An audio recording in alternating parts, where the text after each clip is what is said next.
Good evening, ladies and gentlemen. Welcome to Yankee Stadium.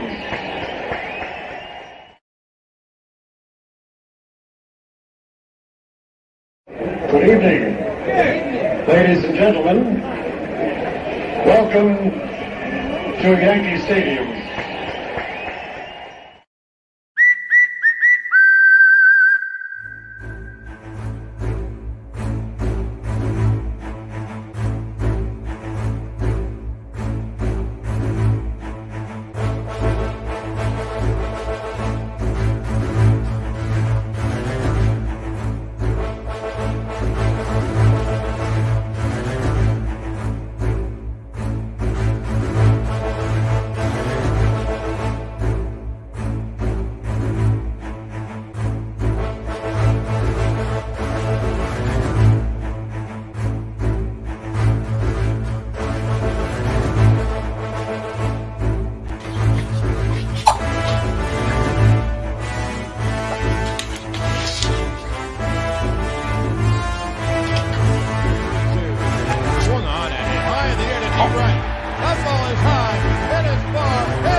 Ladies and gentlemen, here are the lineups.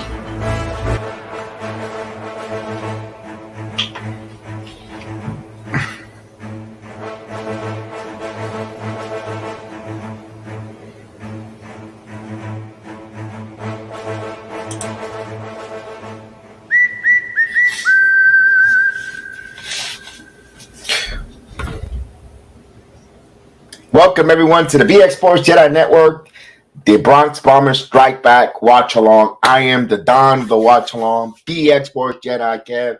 Salute to everyone watching us.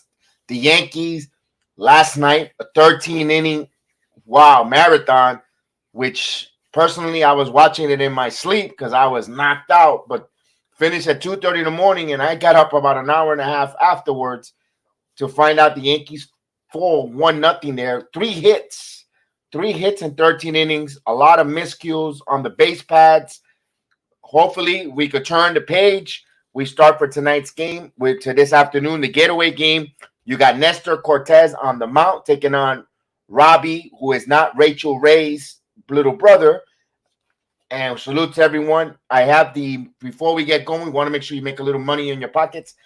And here is the line here. The Yankees are a 1.5 run favorite at a minus 120, and the money line is at 100 plus 100 over and under 7 runs. So bet with your head, not over your head. 7 runs, Nestor Cortes, Robbie Ray. The Yankees seem to light them up like a Christmas tree. I'm going to take the over. I think the Yankees, there's going to be some offense tonight. I don't think Yankees go 2 games in a row with just 1 hit. Shutout. I think we saw that when they played against the St. Louis Cardinals. They scored 9 runs despite being defeated. But I think the Yankees offense will be up and going, and I have the lineups for you. Of course, let's go with the home team first because I like to do the Yankees flex. Okay, leading off and playing second base is Adam Frazier, followed by the first baseman Ty France, who's batting second. Batting third, the right fielder Mitch Haniger. Batting fourth, the third baseman, Enrique Suarez. Batting fifth, the designated hitter, Carlos Santana. Followed by the catcher, Torrin. The shortstop, Dylan Moore. The number 7th hitter is the left fielder, Sam Hadergry. And batting ninth, the center fielder, Jarek Kalanick. Now for the New York Yankees, the lineup goes as follows. Leading off and playing second base, DJ LeMahieu. Followed by the right fielder, Aaron Judge. Batting third, and good sight for sore eyes to get him back in the lineup. It is Anthony Rizzo, who's batting third. Batting fourth, the cleanup hitter, the third baseman, Josh Donaldson. Batting fifth, the designated hitter today, Gleyber Torres. So no Giancarlo Stanton has not been activated yet. Followed by the center fielder, Aaron Hicks. The left fielder, Miguel Andujar. Good to see Miguel Andujar, although we're missing Carpenter due to that injury. Battled by the number 8 hitter, Isaiah Canafalefa, who, boy, some miscues on the base pads. Hopefully, they're not a repeat of last night's game. And batting ninth, the catcher, Kyle Higashioka. For our starting pitcher is Nestor Cortes. Nestor Cortes, he has a record of 9-3 with a 2.57 ERA and 112 innings pitched. He's given up 86 hits to 115 strikeouts. He had 28 walks and surrendered 13 home runs. He will be opposed by Robbie Ray, who's a record of 8-8 with a 3.96 ERA and 122.2 innings pitched. He has given up 110 hits, 149 strikeouts, 44 walks, and 21 home runs. Remember, he has 2 starts more than Nestor Cortes. But here we go. I'm getting ready to watch along. Thank you for joining me here. Mike Rotunda, saw you in the chat. So it's an early game here. And of course, we'll get the ticker going in. Once we get the ticker going, here it is. So we'll get ready for the first pitch. Thank you for joining me here. It is a getaway day. Yankees have an off day tomorrow before heading out for the weekend against those rivals, those nasty Boston Red Sox. We'll play them. Boy, I wasn't up par with the transactions going on in the major leagues. I wasn't aware August 4th, the Boston Red Sox released Jackie Bradley Jr. And today he signed with the Toronto Blue Jays. Now, knowing how Hicks is struggling and not hitting, you leave a center field. The Yankees in need of a center field, especially want to keep Judge fresh. And I know we're getting Giancarlo Stanton back, and where is there room for? But man, if you don't believe in Esteban Florial to back up or Tim LaCastro, boy, Jackie Bradley Jr. would have been a good piece to have off the bench.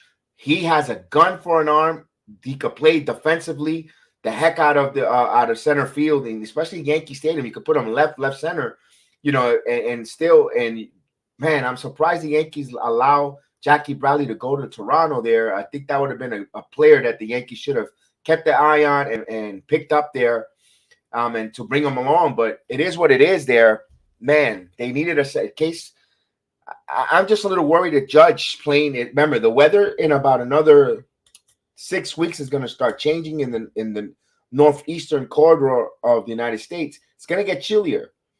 The hamstring pulls, the cold weather, the cramping. Right now it's the dog days of summer, but when you start playing in that cold weather, it's good to have a Jackie Bradley who could play and man in outfield, center field. You don't have to play him every day, but man, I'm surprised that good job there by Toronto picking him up. That's just a good pickup in my opinion.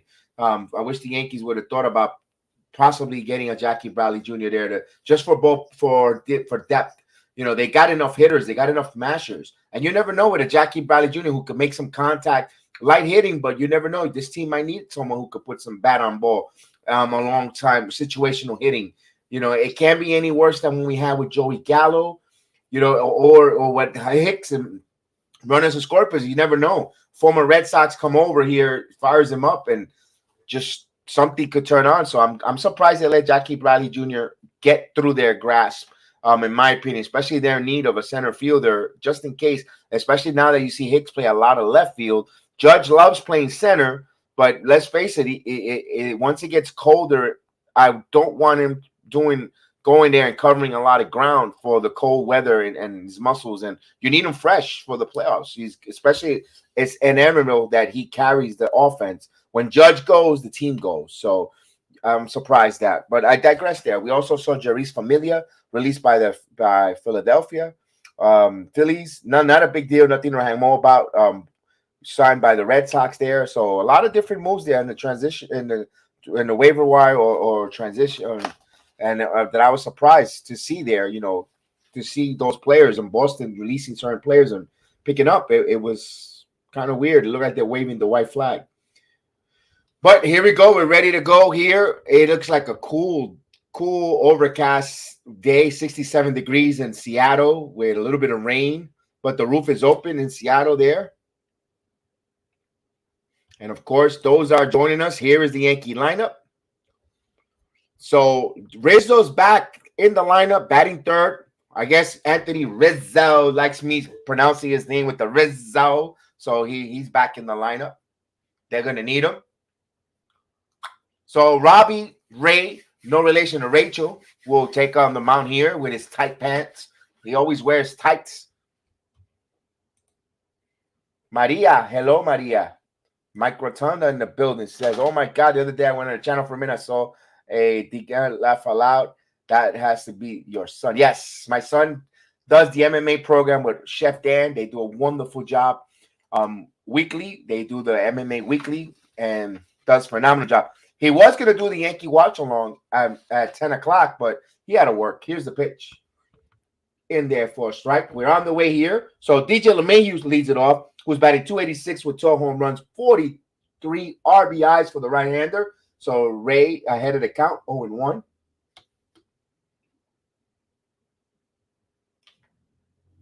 And there's a ball. 1 ball, 1 strike.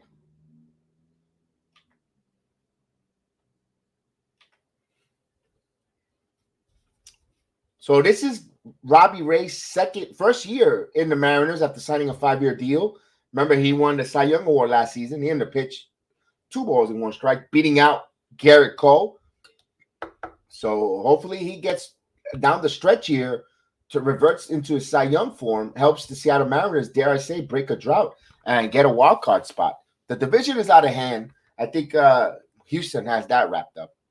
So Rachel, here's Robbie Ray here in the pitch. This is swing, 2 balls and 2 strikes.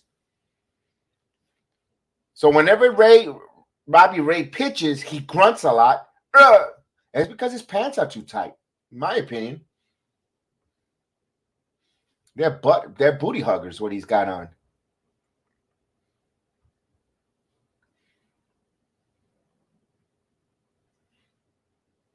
And the 2-2 pitch coming outside. So the count runs full, 3-2 to the leadoff hitter, DJ LeMahieu. Chris is working, I believe, this afternoon.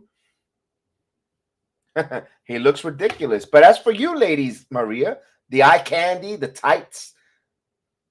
Johnny Davis, salute Johnny Davis. Yes, I saw that on the game, consolidated game, and now, oh my God, 3 hits. So here's the payoff pitch as Ray step off himself. So our number 1 draft pick is in the building. Always Johnny Davis. So we have a payoff pitch here to the leadoff hitter LeMahieu, just on the way here. And the pitch.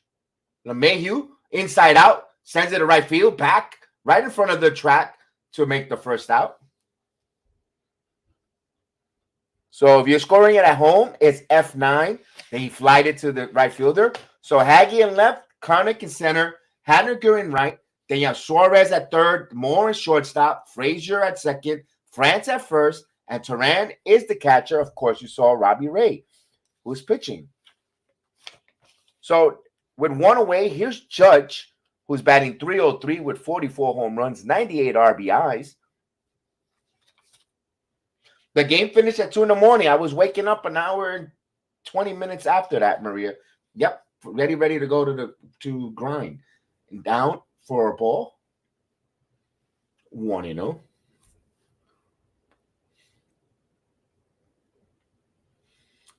So Judge has been on fire here. Let's see if he continues here. He's seen his batting average over 300. And the 1-0 pitch coming. Swing and a miss. Big swing there. 1 ball, 1 strike.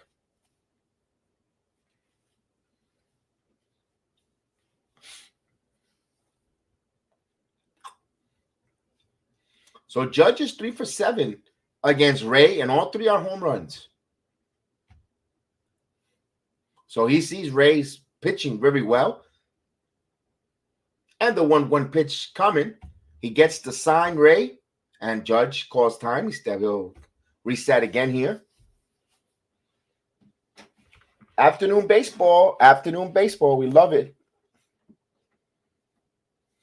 It's the getaway game for the New York Yankees. They head back to the East Coast. Probably this is their last trip to the West Coast, barring the World Series. Here's a 1-1 pitch. Swing. And I got a piece of that one, 1-2.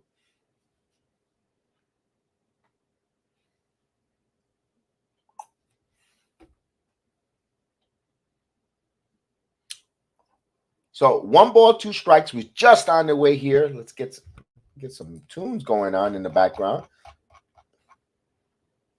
And the pitch grounded to the short. Now throws across and more retires Judge. 2 outs.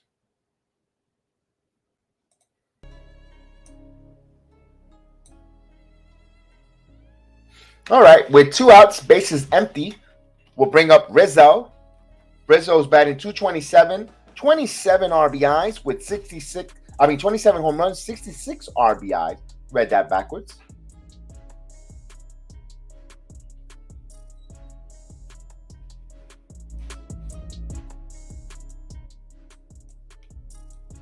All right. So the lefty on lefty here, and the pitch in there for a strike. So no Benintendi today with the left-hander. He might be pinch hitting because you got Andujar in.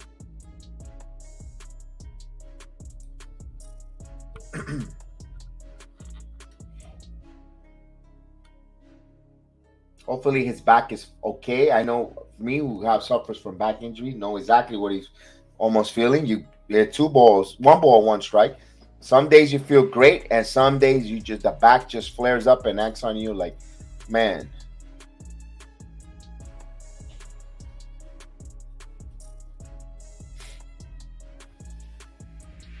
So it's a 1-1 count coming here. And the pitch. Swing and fouls it. So 1 ball, 2 strikes here.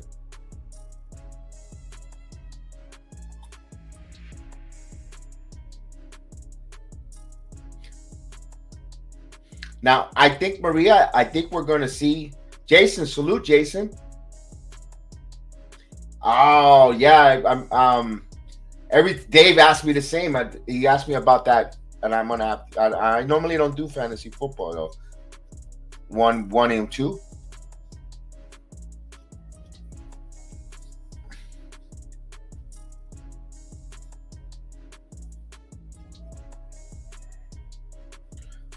Jason in the building. Salute, Jason. So we got a 1-2 pitch coming here. And the pitch. Rizzo goes down. So got him with a sinker in. So the Yankees go in order 1, 2, 3. So it's Nestor Cortes' turn. No, but don't worry with the football sheet, the weekly football. I can't wait to be part of that. I can't wait for the games. You'll get my sucker $10 on that one, Jason. So as we come to the inning, the home team will come up to bat now.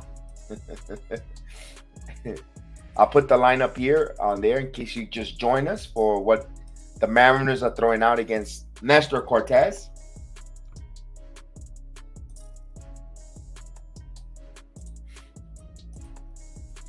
So it's good to get home a little early to get a little bit unwind and do this game here. So we'll get Nestor Cortes' number. Remember, Cortes is pitching. He has a 9-3 record with a 2.57 ERA with 112 innings pitched, 86 walks, 115 strikeouts, 28 walks, and 13 of them have been home runs. He's given up 13 home runs from the lefty, the pride of Hialeah, Florida.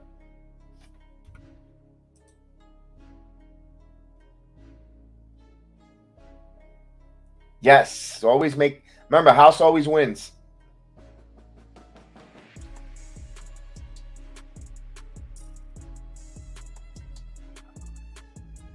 I know if I were to play that fantasy football, I can't. I gotta end up probably picking Sam Don, not Sam Don. My quarterback, man, I forget his name. Russell Wilson. No, not Russell. Oh my God. Never mind. That's how much I have so much So much confidence in my quarterback that I don't even know his name. Here's Cortes. Yeah, freaking Zach Wilson, the mama lover. So here's the first pitch coming. In there for a strike. So Adam Frazier steps in here with a batting .243 with 3 home runs, 28 RBIs for the left-hander, the leadoff hitter. Here's the pitch. 1 ball, 1 strike.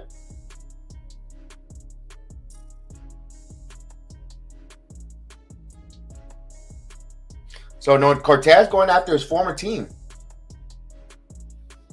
Yeah, I know what you mean on that one.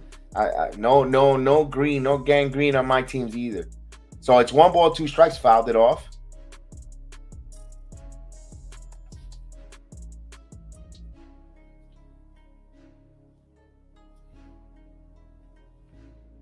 It is getting time for that, for the fantasy football. Football is around the corner. And fouls it off there. He came sidearm on that one. Got a piece to stay alive, 1 and 2.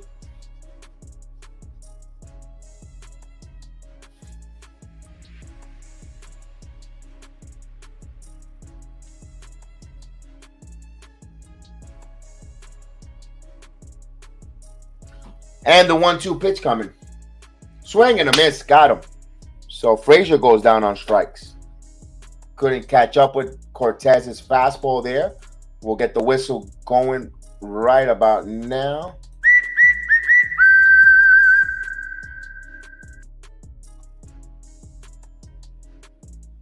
And I got the wrong stadium. There we go. All right, with 108. So here's Ty France, who's batting .298 with 14 home runs, 56 RBIs. As the Mets beat the Cincinnati Reds 10-2, Taijuan Walker gets the victory. Swing and a miss there. First pitch up high, strike 1.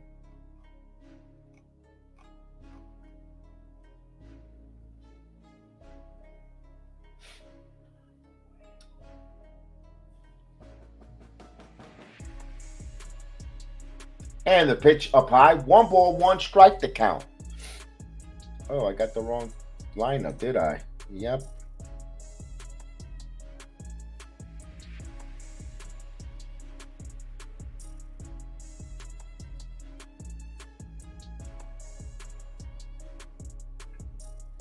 And the pitch. This foul out of play. 2 and 1 ball, 2 strikes to count here. Cortes. The lefty here, the all-star this year. Good job on him. You know, he's going to get a nice pay rate. Also, the Yankees have a little bit of certain thing with Cortes. Don't know how many inning limits, how long, how much he's going to pitch, how many more innings, the durability, if it's going to lose anything off. The way he throws so easy and free, I don't see any fatigue getting him. Here's a 1-2. 2-2. He missed with that cutter. I think personally Cortes is going to be a really good number 3 starter going down the stretch here. I think he's going. You could even say he could be number 2 easily. Here's a 2-2 pitch, swing and a miss, back-to-back strikeouts, a foul tip into the glove.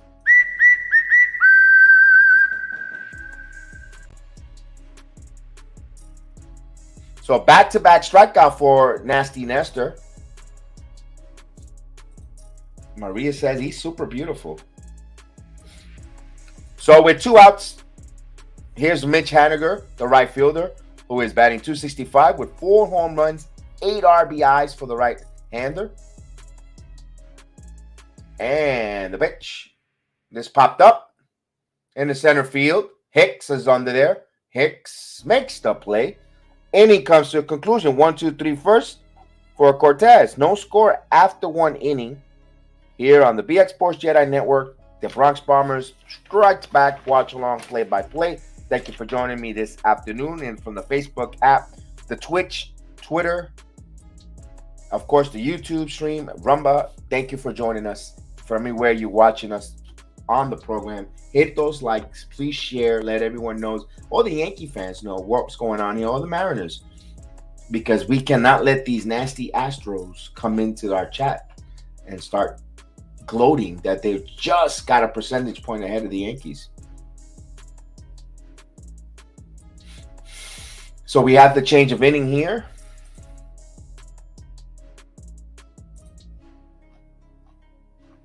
Later on tonight, we will have the WWE NXT 2.0 breakdown of the review. We're going to have some guests. We have, of course, our main man, our enforcer, Terrence will be there. Charles will be a part of it, the Samurai.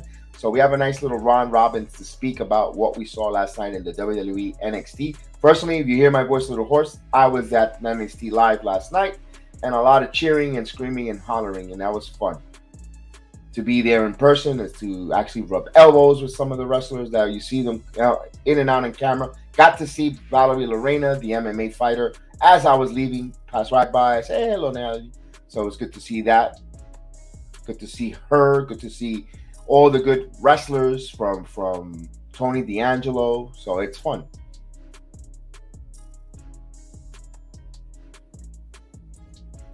All right, so here we go. For the Yankees, they're going to have Donaldson, Torres, and Hicks if Andujar, if anyone gets on.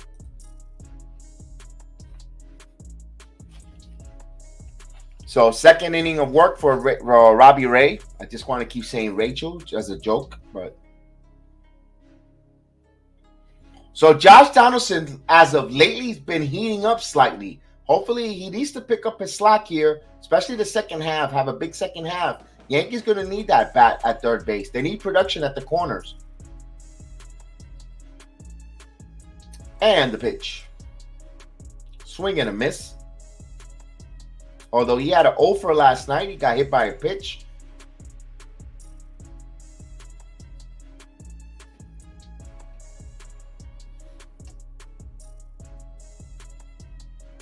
Here's the pitch.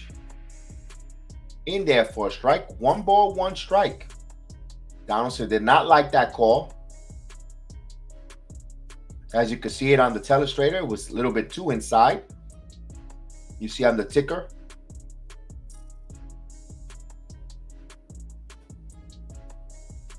And the 0-2 pitch. 1 ball, 2 strikes.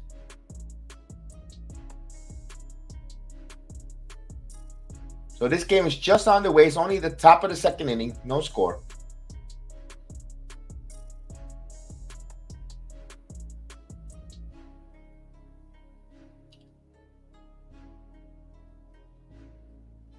Here, I've got the 1-2 pitch coming.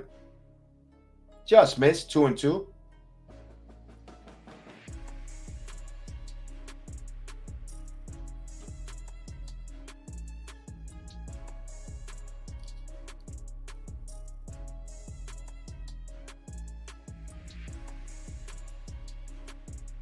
And the 2-2 pitch. Inside, down low. The count runs full. 3-2 to the leadoff hitter. Here on the top of the second inning, Josh Donaldson.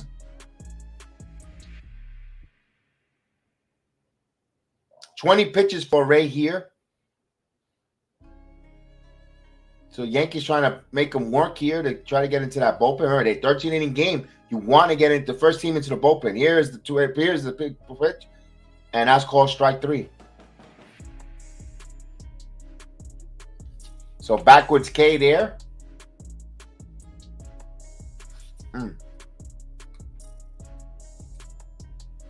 Billy Ward. What's going on, Billy Ward? Salute. Good afternoon, my friend. I hope you're doing well. So with 1 out, here's Gleyber Torres, who is the designated hitter, who's batting .254 with 16 home runs, 47 RBIs.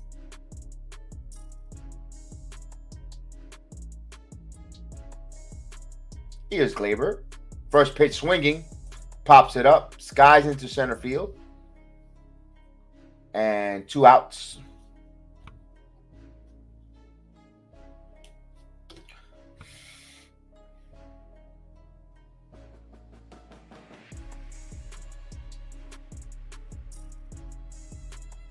So with 2 outs and the base is empty, we'll bring up the center fielder, Aaron Hicks. Aaron Hicks was batting .222 with 6 home runs, 32 RBIs for the switch hitter.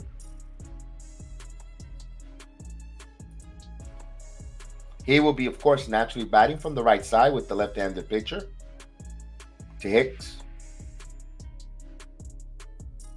And the pitch. He Throwing bunt, but takes a strike on the lower ends part. 0-1 to count.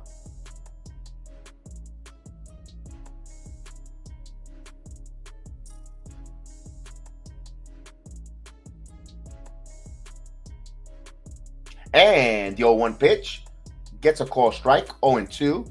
So it looks like the umpire is giving that outside corner, that lower outside corner, to the pitchers this afternoon. That's the same exact pitch that got Donaldson. Here, Ray, 0-2 count. And the pitch. Ball. 1-2.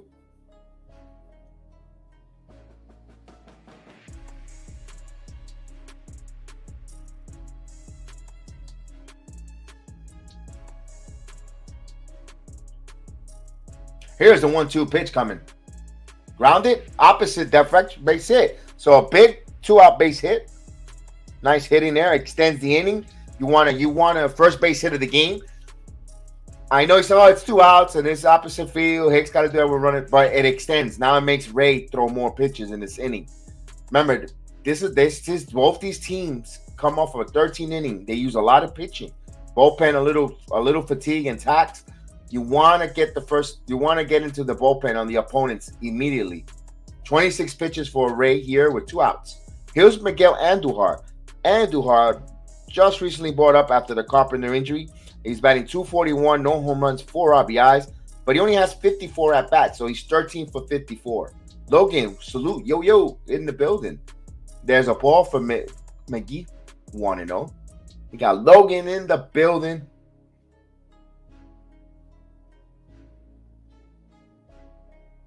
It's 3:31 in Nashville. Salute to you. We're not going to see Philippines until maybe 7 in the morning when Jerome comes on, probably late in the game. It is 4:30 in the Philippines. His pitch. Andujar rips a base hit. That's when you have a lively bat. Hicks is going to third. So first and third with 2 outs. They got something cooking here. Back-to-back singles. This is what Miguel Andujar do. This is what we wanted him up here and say goodbye to Joey Gallo. He got one thing about Andujar. He has a live. Oh, it's 4:32. Okay. So, okay. You're on the east side of Tennessee then. Okay. And that's why you want a lively bat from Miguel Andujar, because it's violent. He has like a violent, lively bat. He's not going to swing and miss. He's going to make contact. So first and third with 2 outs, though. Now it's up to Isaiah Kiner-Falefa. He had a couple blunders on the base pass last night. Let's see if he could come up here big time. That's one thing about baseball. The next day, you start fresh. He takes a ball 1. You turn the clean slate. The page is clear, and you start the next day. So no time to linger on the pass. You got to start a new chapter. So let's go. IKF.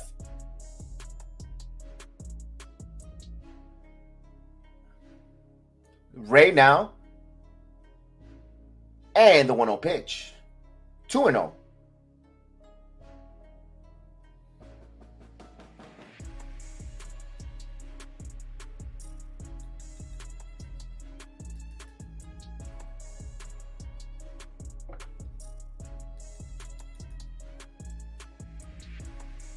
So Rachel Ray or Robbie Ray, Rachel Robbie Ray.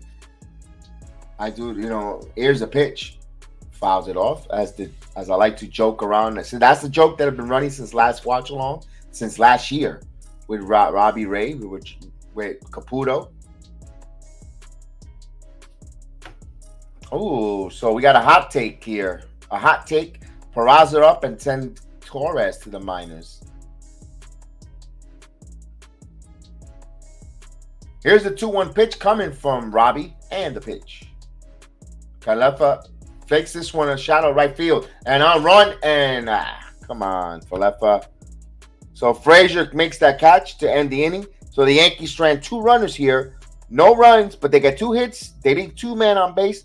So we go to the bottom of the second inning. No score here. So we got the first 2 hits, back-to-back hits. Brandon, salute, Brandon. I am well. Hope you're doing well as also. So let me ask you, Logan, I didn't know that back in August 4th, Boston released Jackie Bradley Jr. I just saw that he was picked up by Toronto Blue Jays. Now, the struggles of Hicks, the way he hits, and the uncertainty, I mean, maybe they liked Tim LaCastro, but you're talking about Jackie Bradley Jr. as a defensive center fielder. You also, you want to keep Judge fresh. And I was mentioning a little earlier, especially with the cold weather coming soon in about 6 weeks, you want to kind of keep Judge in right field, and Bradley could cover ground in center field if you want to replace him with Hicks late innings, and you might get his bat alive. I'm surprised the Yankees didn't pounce on it, allow him to go to the Blue Jays there.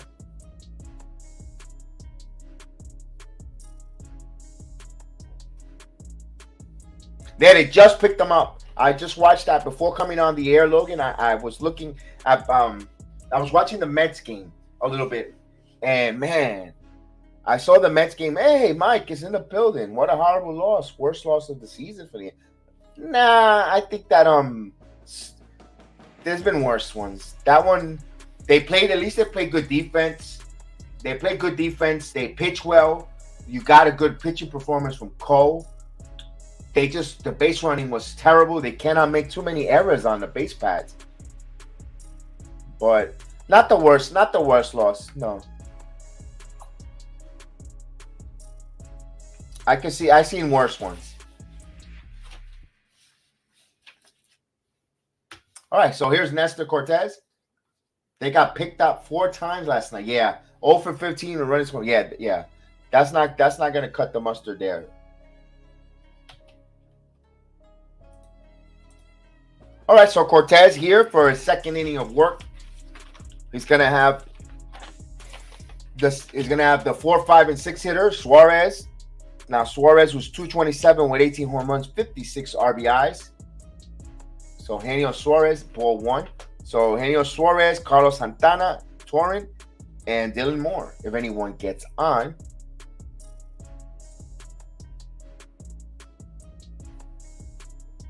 And the 1-0 pitch. Cole was amazing. I'm really shocked. Yeah, they were 0 for 15. And he thinks the Blue Jays, now you're really 10 games in the middle. It's already going to be, it's August 10th.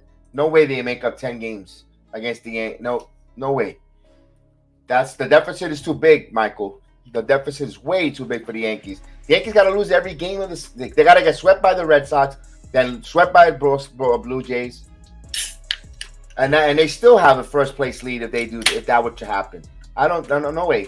I don't think the Blue Jays have enough time to catch the Yankees. And the 3, when you got 3 pitchers like Cole, Cortes, and Montas, here's a 3-1 pitch. They walk him. No way. There goes the perfect game.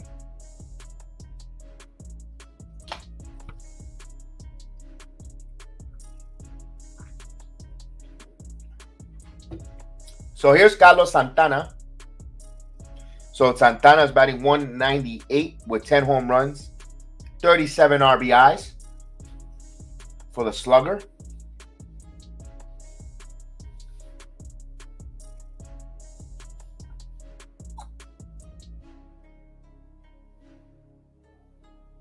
Why are they rubbing? Here's the pitch. In there for a strike. 0-1. So Santana is batting from the right side here. So the runner on first here, lead off Eugenio Suarez with a walk.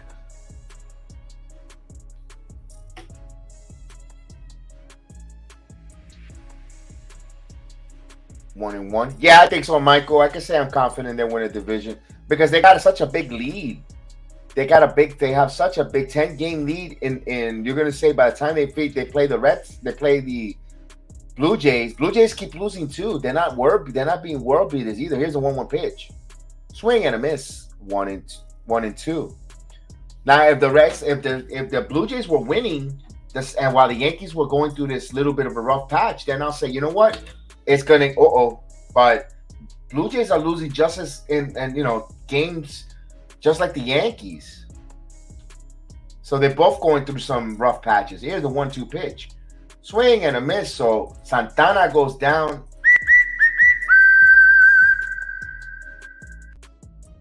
So Cortes already with his third strikeout recorded.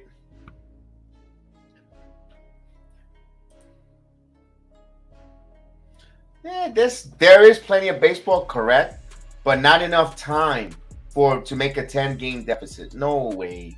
It's not enough time for a 10-game deficit. You got to go on the Yankees, got to go on a 10-game losing streak. Here's Luis, and then you got to hope that Toronto goes on a 10-game winning streak. This is hard. Both teams got hard sketch. They're gonna have head-to-head battles. I don't see the Yankees got the Red Sox, who they're like thinking of next year. Here's a pitch in there. 0-1.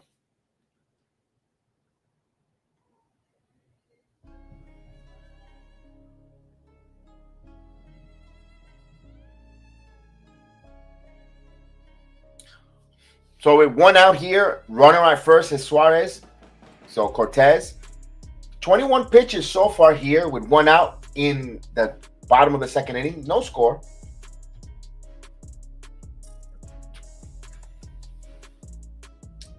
So Torrent, Cortes ready to deal to Torrent, and the pitch. There's a grind, and there's line there right to LeMahieu. Here's 1. And this is double play. Yes, indeed. Taylor made double play. 4, 6, 3. So that ends the inning. No runs, no hits. No, that was a little bit of a short hop. LeMahieu played it perfect. Easy double play. So we go now to the third inning. Still no score here. As we have Caputo in the chat. Let's see. Caputo, you didn't tell me. Let me send you. Caputo, you want to come on, or you're gonna sit this one out in the bleachers?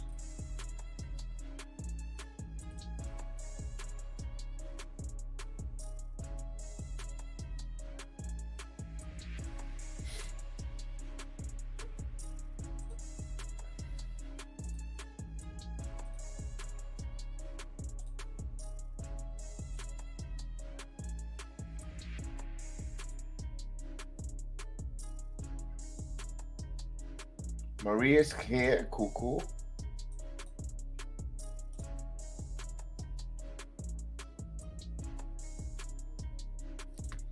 Oh, my computer's freezing.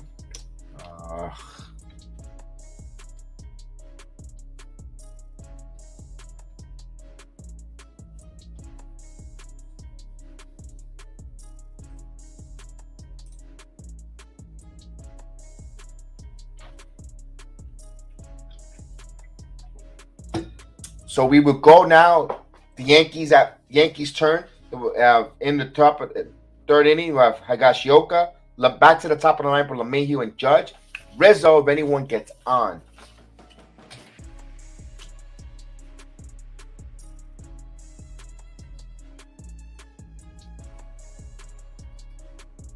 Maria, I will send you the invite in a second.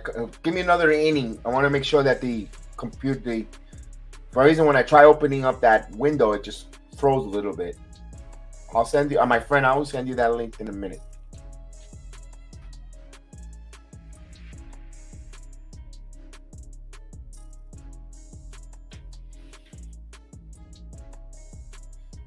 All right, so Robbie Ray's third inning of action here. That was a nice double play by DJ LeMahieu there. He short hopped it and got it easily, because the runner had a freeze in case it was caught on a line drive. So smart play. Now let's see if Higgy could get on. Higgy was batting a beautiful 200 with 6 home runs, 18 RBIs. You know me, I think he stinks. I can't wait for next year when he's no longer a catcher for the Yankees, but that's just me. Hammett was not a big fan of Higashioka.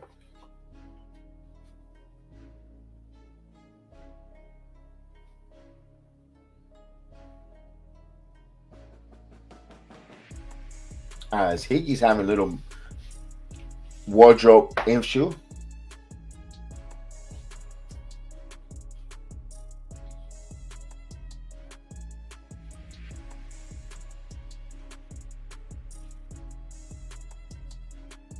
And the pitch.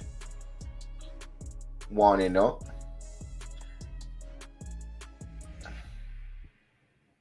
Gotta be careful if you know when you spit up, you gotta be careful because what goes up comes down. You don't want to get spit in your face there, heel. So relax there. 2-0. You start spitting up, you're gonna look up and you're gonna get that big glop of spit right in your eye. So just be careful there. As Houston percentage point is ahead by a game. Swing and a miss, 2-1.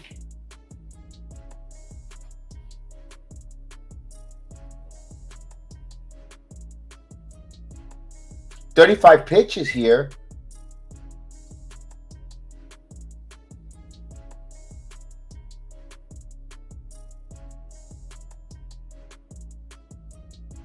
And the 2-1 pitch outside, 3-1. 3 balls and 1 strike to count here. So this is the top of the 3rd inning for the Yankees, the leadoff hitter in the top of the 3rd inning.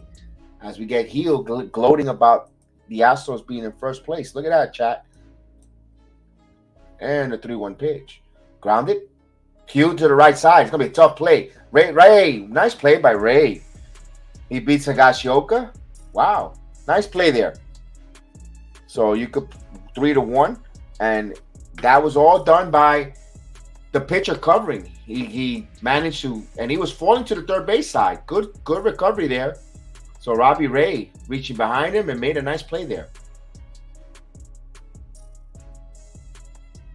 So with 1 out, here's DJ LeMahieu back to the top of the lineup. This is the 2nd time seeing Ray. So he's 0 for 1. He flied out to right field.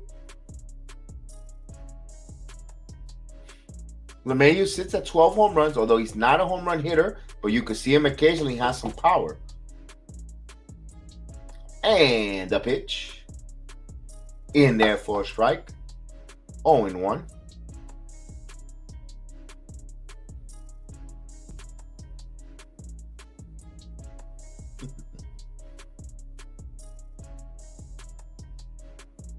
And the 0-1 pitch coming. LeMahieu fouls it off. Quickly 0-2. Judge is on deck.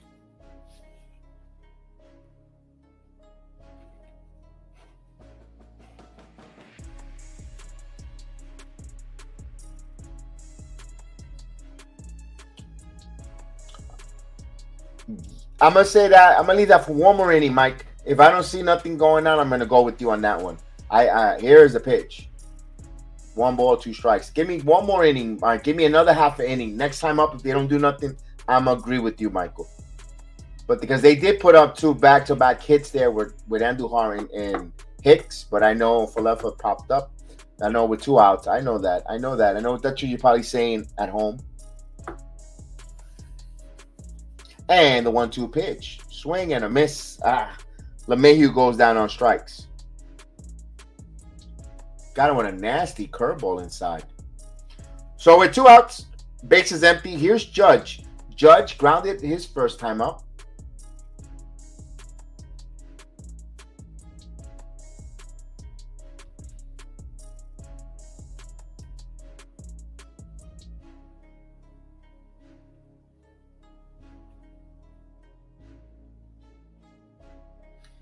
So 45 is at on the table here. And the pitch. 1-0.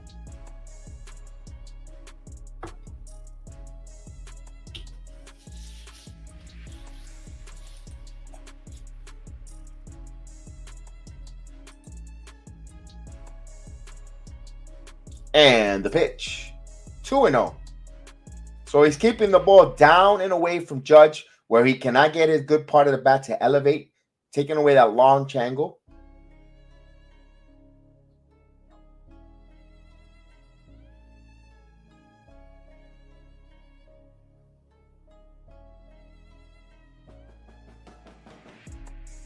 And the 2-0 pitch. He got a piece of that one. Foul. So it's 2 balls and 1 strike to count.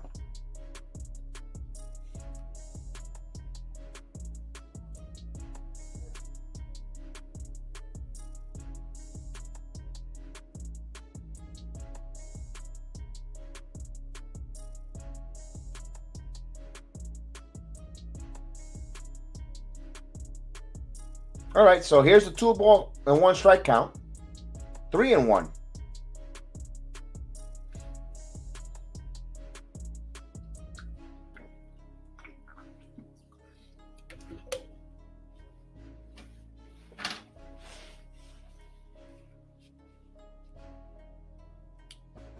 3 balls and 1 strike. You give him the green light here. Although I won't be surprised if he walks him. Here's a pitch. That's inside. He walks him. Ball 4. 2 out walk. So this is what's going to happen for the Yankees going forward. The rest of this, you could say pretty much the rest of the regular season. Now it's up to the other. Yes. Tomorrow's the day off. They have to travel to Boston. So they'll be off tomorrow night. So here's Rizzo. Now Yankees, some guys behind him, gotta provide him protection. Also in front, LeMahieu, they got to have base runners on, and the guys behind him gotta mash. Now maybe with Stanton returning, hopefully Andujar, Benintendi starts hitting more. This one scoops away. Judge is not gonna go anywhere. He stands there. 1-0. Rizzo's 0 for 1, struck out his first time up. So it's going to be very important for the other hitters around Judge to hit. So it allows him to continue to get better pitches.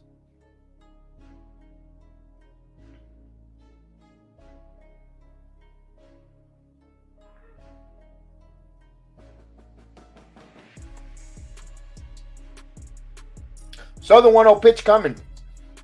Ray and the pitch. Grounded to first, and right there is France, and he steps in it unassisted. So the inning comes to a conclusion. No runs, no hits, no errors. They leave 1 on the walk, and we go to the bottom of the 3rd inning. No score. That's 48 pitches for Ray to conclude that top of the 3rd inning. We'll see now. Now Cortes, his 3rd inning work, he'll have to go up against 7, 8, and 9. It will be Moore, Hangley, and Kalnick. What's up, Mike? Salute, Mike. What is up? You must have seen. I read your comment in the top. You must have saw my son on the MMA program with Chef Dan.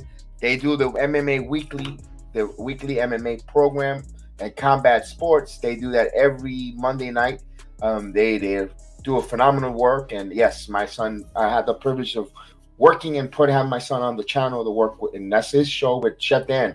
They're both co-creators, and I let them, and it's like, yes, copy. He was going to do the Yankee game the other night, and I guess last night, but he just got home from work around 10:40, and yeah, the stream, good thing we were going to do it. I was going to set up the stream and then go to bed and let him do he wanted to do the Yankee watch along, but it just didn't work out.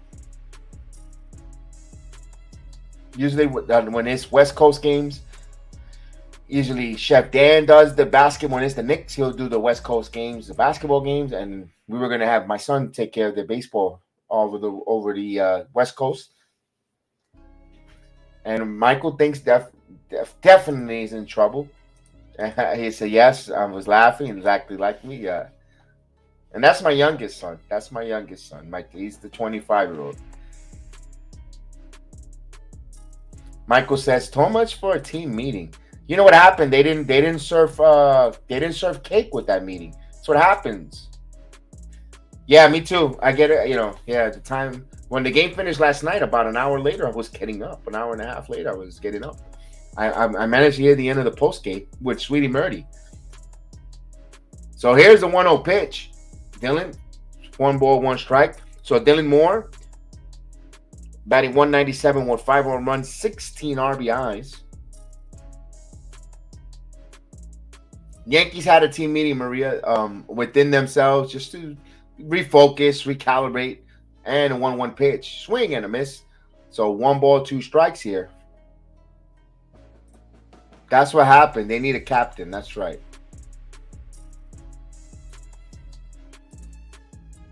I think if they would have had a team captain, I think they would have got rolling.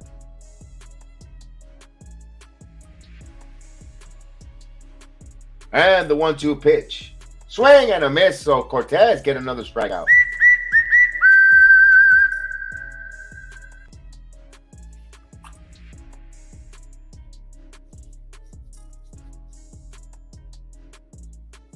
So when one out, here's Haggerty, Sam Haggerty, who's batting 323 with 3 home runs, 11 RBIs. That's only in 44 games, a small sample.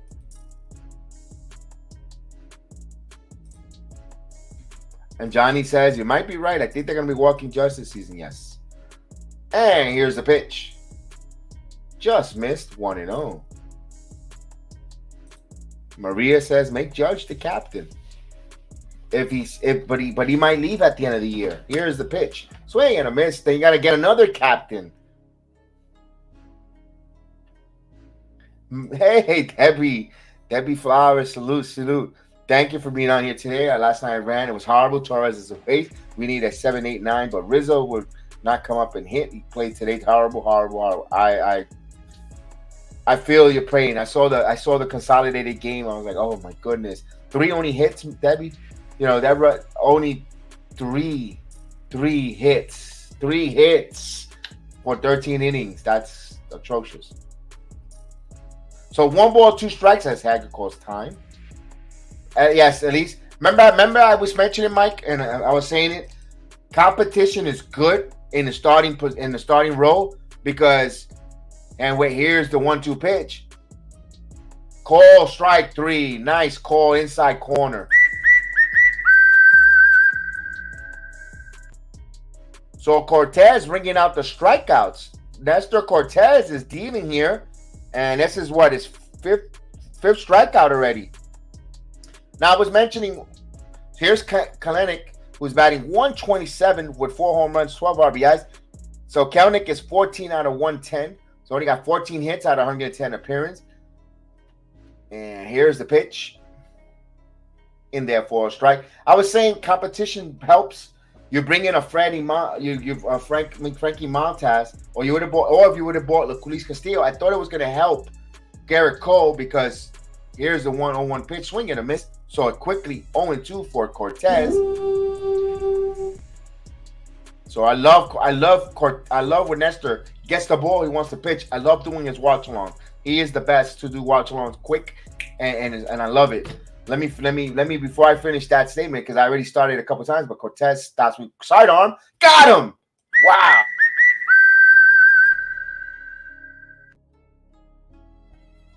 Cortes struck out the side there. 6 strikeouts for a nasty Nestor. We go to the 4th inning. Wow, impressive.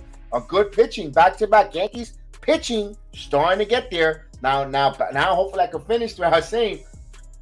Good pitching helps other pitchers raise their level because they don't want to be known as the weakest link pitching-wise. So everyone is starting to pitch better, you know, because competition. You bring in a stud like a Montas, or I would have. Of course, we all would have loved Castillo, but it didn't happen. So let's not go on the hamster wheel of turd. So, nevertheless, Cole has to pick up his pitching game. Now that also goes down to Tyone, Cortes. Oh, wait a minute. I don't want to be the one, you know, the weakest link here in the pitching staff. So that's gonna help them go forward. So I kind of like that. Now we got to see what, you know, I'm going to give jitters and not working with the catcher properly a pass on Frankie Montas. Now, Frankie Montas wants to endear himself to Yankee Nation. Go out there and beat the Red Sox. Give me 6 innings, 3-hit baseball against the Red Sox. And you know what? All right, big guy. Dale.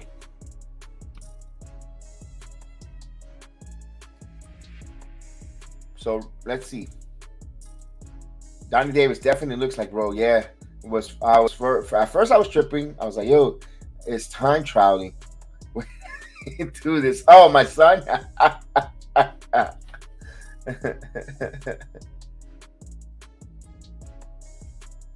Yeah, Mike, we all would have liked Castillo. We were all craving for Luis Castillo, especially that game that when he came with the Cincinnati Reds, he was very impressive. We were, you know, everyone in baseball had Castillo go to the Yankees, but the Mariners got a little more desperate. They upped the ante.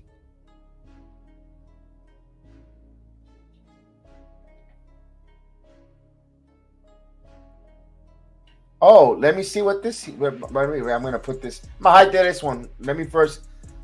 Here's Donaldson. Donaldson struck out his first time up. He's 0 for 1. Let me see. Jason says in and out of the feed, watching the market afterwards. For FYI, Royal Caribbean is dropping the vaccine requirements. Yes, that means my ass will be on that boat immediately. 1 ball, 1 strike. For my birthday in November. I'm going to put in my notice. Mr. Dave Clark, Mr. Cruz will be off for 9 days. 1 ball, 1 strike. Michael says, I definitely would have given up Volpe. We don't know what they were offering. Unless if you, Mike, you know, here's a grounded to third. Long throw, and he gets it easy. 1 down. So, Donaldson's the first out in the 4th inning. We'll bring up Gleyber Torres, who's 0 for 1. Who Debbie was very frustrated with last night with Torres. I think Torres, Debbie, what do you think? Torres should be batting 8th. Willie Robinson, salute Willie Robinson.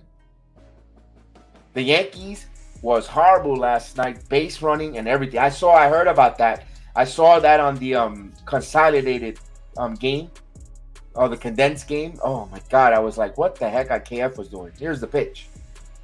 Outside, 1-0. So Torres, 0 for 1, popped up to center field.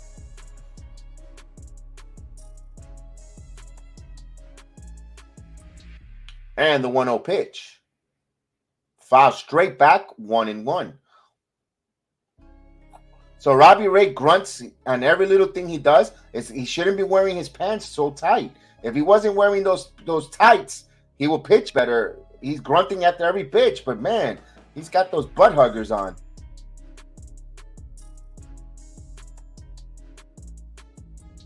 And a 1-1 pitch. Ugh. 2-1. That's all you hear. If you hear the broadcast, all you hear is him going, ugh. My God.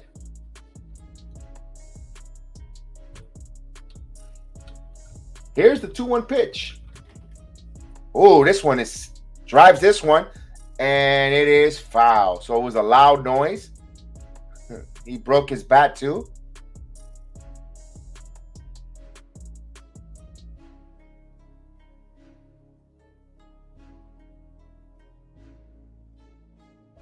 All right, so it's 2 balls and 2 strikes as Torres will get a new piece of lumber.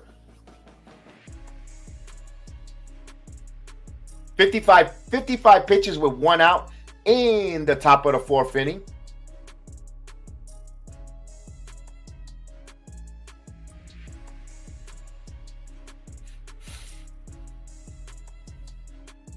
So the 2-2 pitch coming. 3-2. God, he grunts at everything. So here's Hicks.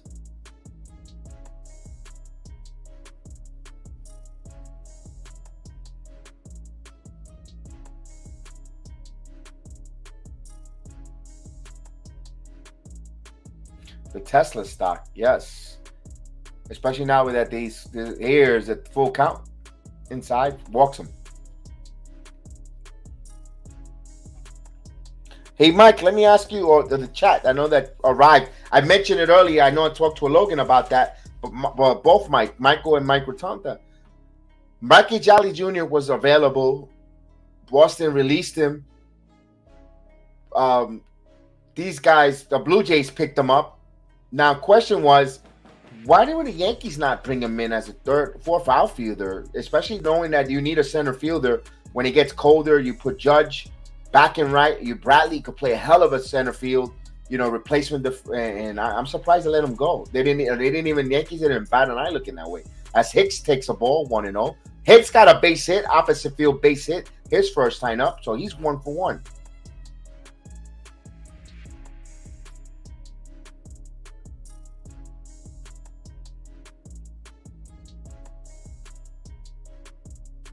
And the 1-0 pitch. He checked the swing. Did he go? He did not. 2-0. Also, you have Didi the Gregorius out there, released by Philadelphia.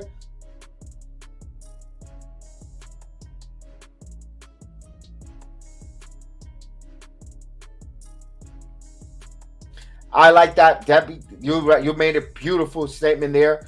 I want to see keep the moving line. That's what made those 90, the Dynasty Yankees, the Fab Five Yankees. Here's the 2-0 pitch first. And the pitch. Hicks rips one hard, but they might have it up play. No, Torres gets back. That's what's great about those dynasty, the Jeter Yankees.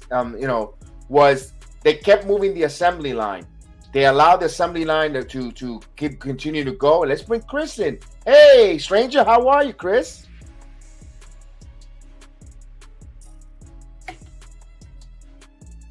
I don't know. I can't hear you though. You can hear me? Yes, I can hear you. Okay. My bad. I would have been here sooner, but I had a long night, so I had to give me some sleep. No, you work hard, man. It's 5. If you get that rest there. Here's Andujar with a runner at first with 1 out, with 2 outs. Ooh, first swings and misses. 0-1. I see Nestor pitching pretty good. Yeah, he got 6 strikeouts. It looks like our pitching's coming back to how it was in the beginning of the season. Exactly. That's why I was saying a little earlier.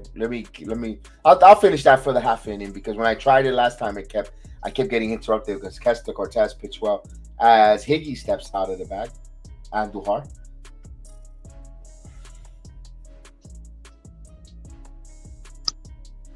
And the pitch. He bounces and gets away. Torres will go to second base. So runner in scoring position. Come on, Mickey.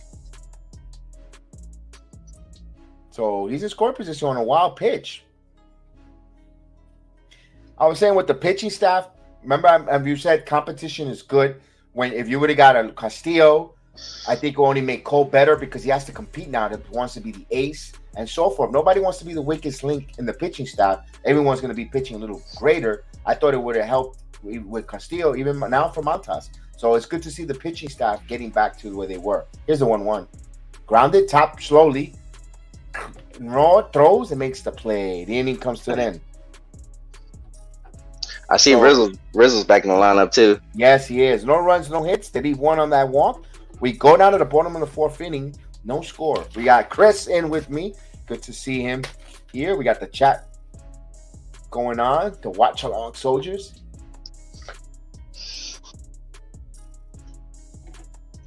So you I know this ain't a wrestling podcast, but I know you watch Raw. Yes, we did the review. We'll be doing after this. I'm double duty for me, Chris. As soon as I'm done here, we're gonna have NST roundtable review at 8:30. So for me, after this, that's why I was glad that Nestor Cortes is pitching. He gets the game done quickly, but although the Yankees got to score some runs, and so I could prepare for the NXT program later on. Raw was great. What was your thoughts? We have a few minutes to speak about that. Yeah, like some surprises too. I can't think of the dude's name, the one that got carted off with the cops and everything, security. Dexter Loomis. Yeah, that was actually a good little. I guess he might have a little promo with AJ Styles. And Dexter Loomis is a very good wrestler in NXT. Also, he was part of the Facet with Johnny Gargano. Also with Theory, Austin Theory. They were a little group there with Indy Hartwell. So it'll be interesting to see where this is going to go going forward. And then I like the ladies promo too. When Bianca was like, "Yeah, your team might be controlled, but I want to go, get uncontrolled and then start a fight. I'm gonna lose control." Yeah, I love. I like that. No, it is a fun time. All the matches in Raw were meaningful. Even the Gables and Dolph Ziggler, because it was for #1 contender of the United States title. Here's Cortes, and a first pitch foul. So we're on our way in the bottom of the 4th inning as Cortes ahead of the count, 0-1. Yeah, I was looking at his pitch count. I was like, "Hey, he only threw 30-something pitches." 34 pitches with that one here, and the 0-1 pitch coming. Swing and a miss, so he's quickly ahead, 0-2. So Cortes gets the ball. I'm ready. So when he's locked in, he is one of the fast, quickest pitchers. That he don't waste time. He don't linger, and I love it. And the 0-2 pitch, sidearm, drop down, 1-2. Yeah, I wish Tyon could learn from this.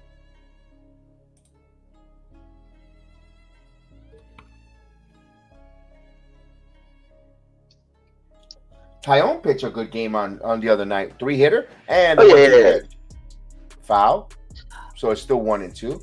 I mean, He just pitches like slow, so it's just you know, even Garrett Cole, he pitches pretty fast when he's up there. Oh, so Alivila's gone as Tigers GM. Tigers fired their GM. Man. 1-2. Foul. Good job, Maria. Breaking news on the channel. Good job, Maria. Thank you. Damn. I mean, I guess they were supposed to do something this year, but they didn't really do anything.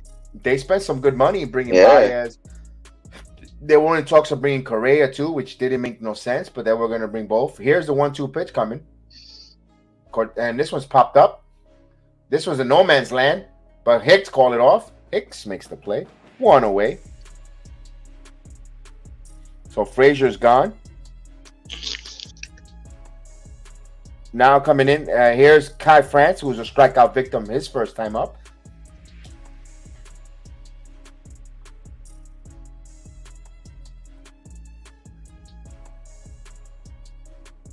Cortes ready to go, as France now lingering now in the batter's box, but Cortes is ready to fire. Cortes gets the sign here. I love this. Here's the pitch. Swing and a miss. Man, they swinging at anything. 1-0. So he's thrown first pitch strikes 8 out of the 11 batters, all first pitch strikes. Ooh, that's control. And the 0-1 pitch. Ooh, just missed. Yeah. Backdoor slider, 1-1. Didn't miss by much there. Nah. And the 1-1 pitch. Up high, 2-1.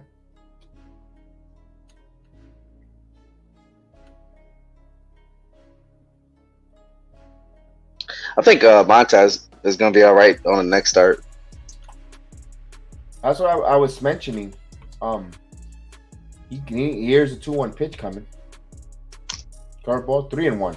Montas need to give us a 7-inning, 4 hits or 3-hit performance against Boston.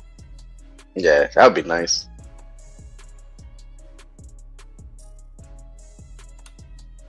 So right now, the 3 balls and 1 strike count here to France and the pitch.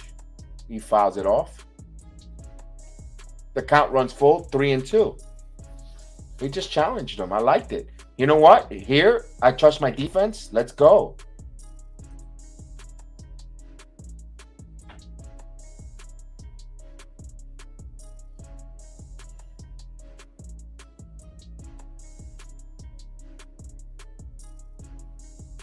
And the payoff pitch, grounded to Donaldson.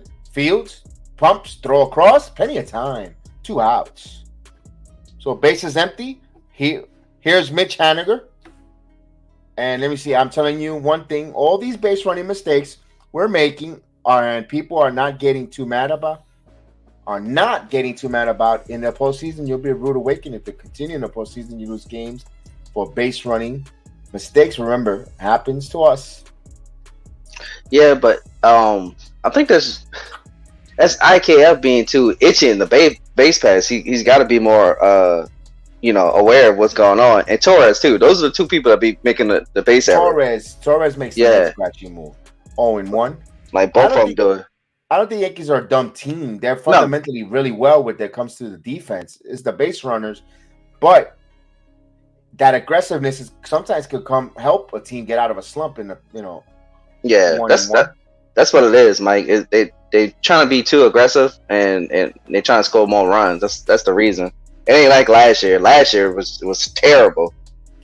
But you wanted to be station to station and then wait for the home run. They're trying to push the envelope and play a different style of game. 2 balls and 1 strike. I kind of can't kill it because if we're killing them, they're the same Yankees going for first, base to base, waiting for the 3-run shot. But they're trying to push the envelope, trying to make the defense on their toes. Here's the pitch. Did he go? 3-1 now.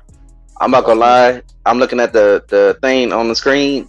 2 of those could have been strikes because he clipped the corner on both of them. The second pitch and the last pitch. Let's see what he does here on a 3-1 count. And the pitch. This one. If it's fair, it's gone. No, and no. it is foul.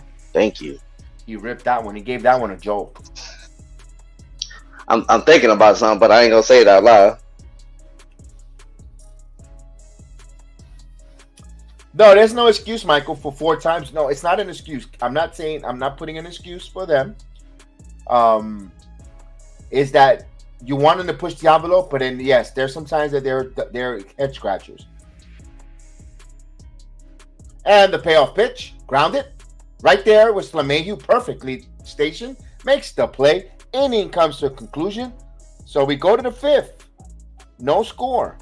No runs, no hits, no errors. Has he walked anybody yet? Neither. Yes, 1 walk. Okay. So the perfect game is out the window. all right, I didn't want to mention nothing, but hey, since you said it, he's throwing a no hitter. He has a no hitter. He's giving out donuts, bagels right now. No hits. Yeah. I don't think I will be able to jinx a no hitter from a Nestor Cortes. He's too good. Yeah, the way he's pitching, they swinging at everything. Mike, Hector, you know Hector from Morning Brew. Yeah. He likes to call him Baby Johan. He gave him the nickname Baby Johan Santana when he was before getting injured. Baby Johan, yes. So Hector gave him that at the beginning of the season. Well, I agree with Mike because I don't know if you remember this, but I remember calling him like a little Greg Maddux, like the way he pitches. Like it's not fast, but it's calculated the way he's throwing these pitches. And I like it because Maddux had a high strikeout and he wasn't overpowering. You're right. That's what I like, and he's still young. Like people think Nestor, because Nestor's been in the league for so long. Oh, he's in his 30s. No, he's only 27. Yeah, he's still young. He's still like about good 5 to 6 years of this guy. If he stays in that same trajectory. Mm-hmm. I could see him not to the level of maybe reaching the Hall of Fame, but if he's consistent like this every year, I can see him like Mike Messina, like when we had Mike Messina. Okay. Just consistent. He was so consistent. I'll sign up for that. You give me if you give me Cortes is gonna pitch Mike Messina. I'll take that. Sign up right now in a heartbeat. Messina wasn't a bad pitcher. No, and I feel bad because the year after we won the World Series, and he was right there, and he just retired. Mm-hmm. Yeah, he said no más. Oh wow! I didn't know Vladimir Guerrero Jr. has a 20-game hitting streak. Man, that's good.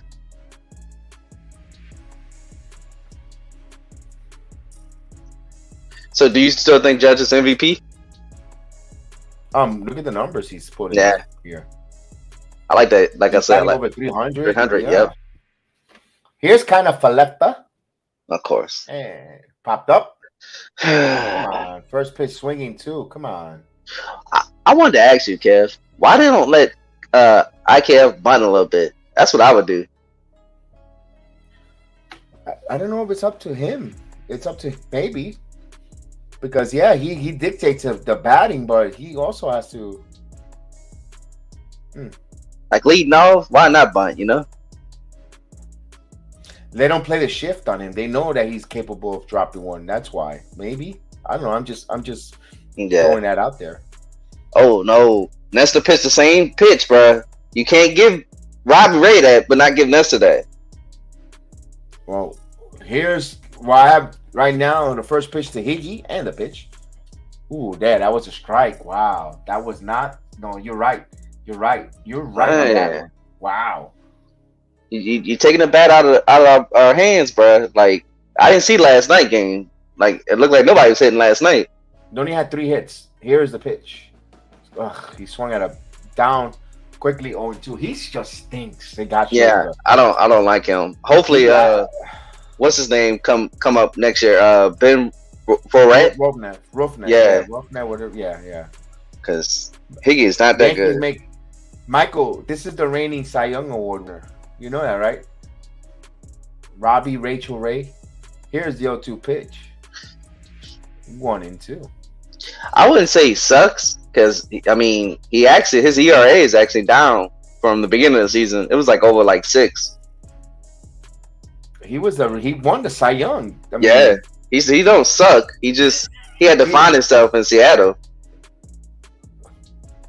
and he got his tight pants back on. There you go. He got his butt huggers on. He grunting too. Yeah, every pitch.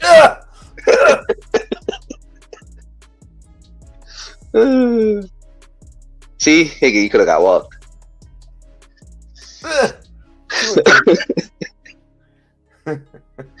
That's bad. Just imagine him at the freaking proctologist. I wonder in his past life if he played tennis. He's a pillow biter. Shit. So the count runs full 3-2. All right, Higgy, come on, get the walk, bro. Don't swing. Yes, the bunt. They don't use that. I go crazy when I become a mark when I see the bunt and the payoff pitch. Strike 3. Ugh, these guys sucks. I'm sorry. They got Shoka. He ain't got the stroker. No, I never was a fan of his since last year. Everyone, if the streams with me, I never liked Higgy. What's making me mad, but it's the right thing to do. They keep walking Judge. They don't want Judge to do anything. We were talking about that earlier with Johnny Davis. They're gonna keep walking him because it's up to the number 1 and the number 2, the number 3 hitters to get. Here's the pitch up high to start hitting.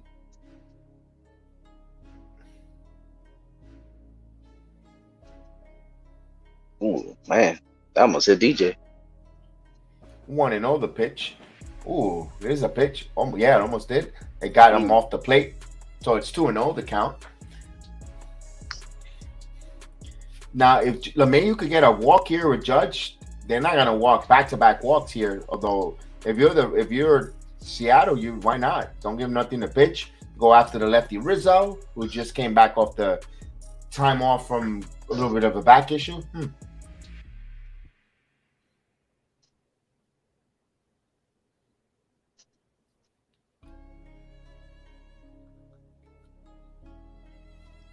There you go. There you go. Here's a 2-0 pitch coming. In there for a strike. 2-1.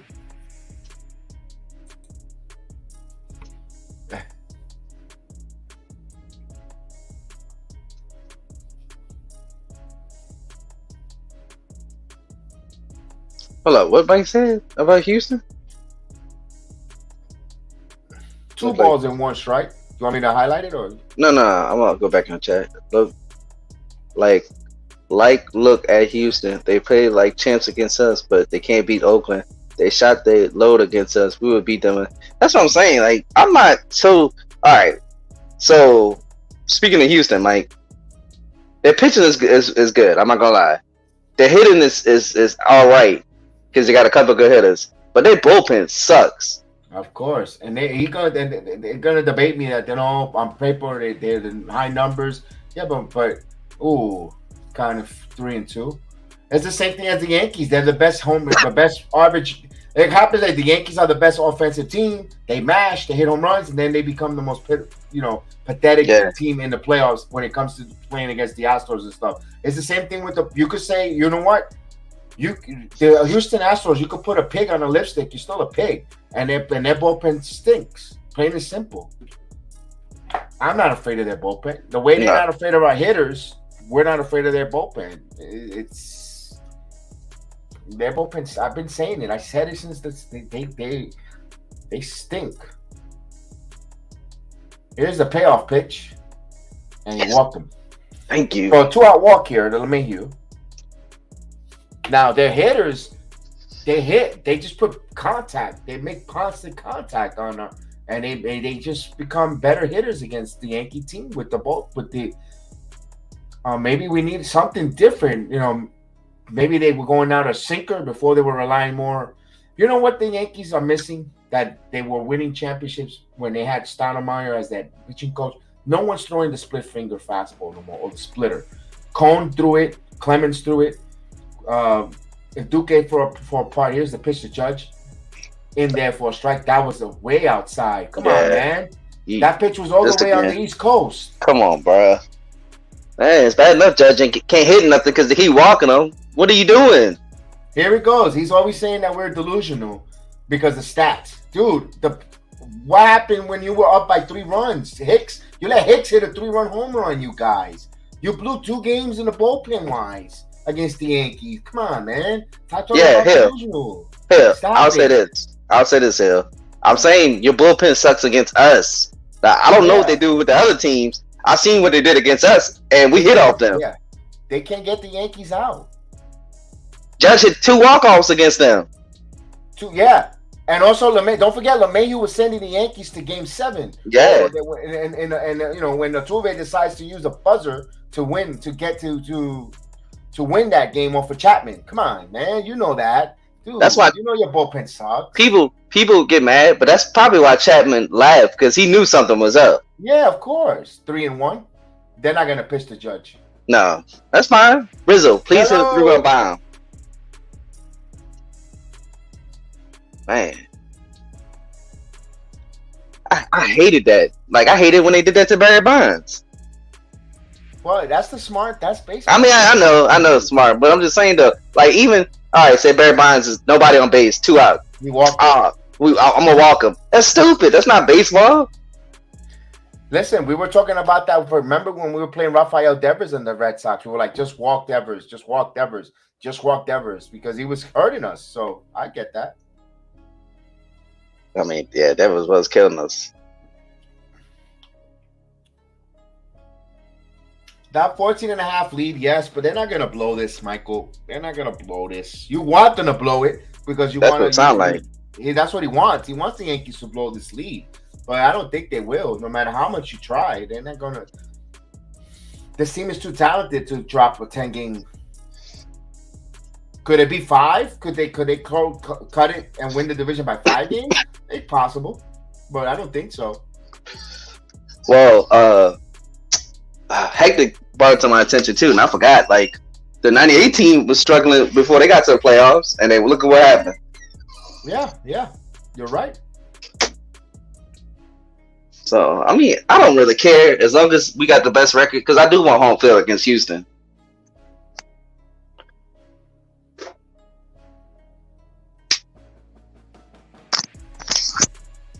In there for sure, but he'll.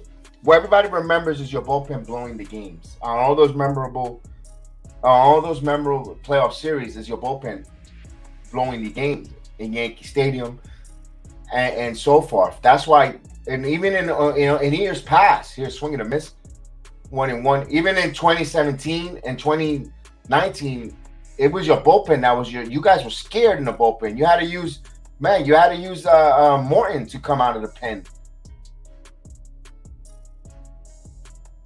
I mean, we'll see. We'll wait and see. I'm not, because this is going to be you're like the mom that has that blinders for your kid, and that the kid won't. It could be the most terrible kid burning the house down, and he's such a good kid. Oh, he's a good kid. You're the mom that sees that with your Astros. So here's the 0-2 pitch. Ooh, way outside, 1-2. And Hill, I'm gonna say this too. We didn't get people keep talking about Frankie Montas. We didn't get Frankie Montas to pitch Boston and this and that. We got him to pitch against y'all because y'all can't hit off him. Oh my God! He already turned off his TV. The parents might love that. You have to save money on the electricity. Here's a 1-2 pitch. Swing and a miss. This is why they're gonna keep walking Judge. So no runs, no hits, no errors. They leave 2 men on base.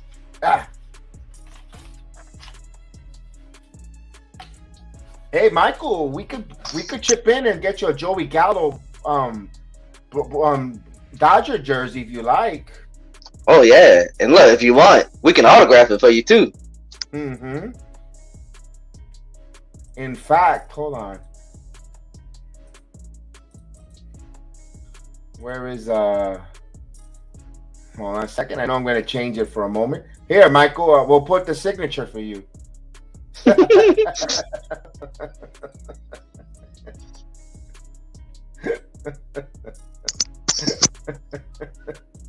You're gonna say, ha ha ha, very funny, GX.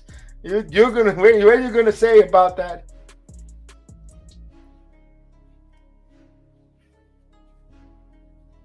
We have more success than the Yankees. No, you're more successful than the Yankees. Okay. In the last few years. All right. Nah, Remember, Kev, you can't bring up the championships. You know, Mike don't want you to bring that up, man. No, we can't bring no championships. No, you can't bring that up. We can't bring about the championships. I'll say this: if I can't bring championships up, I'll say this: how many losing seasons we had? Exactly. How many seasons? Right.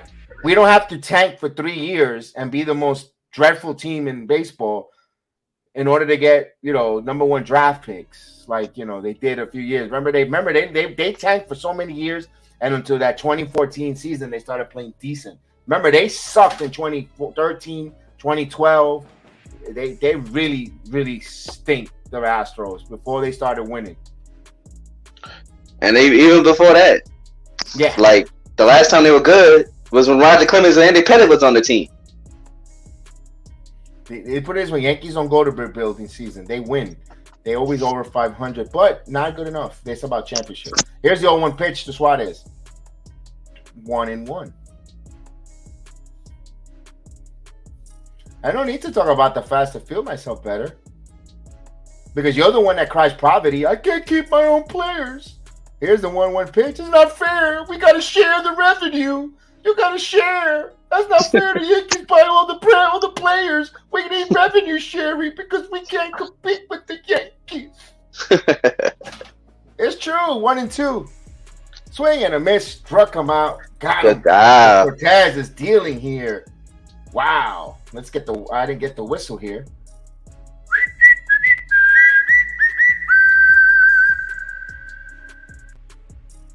Bro, 7 strikeouts. He is dealing, man.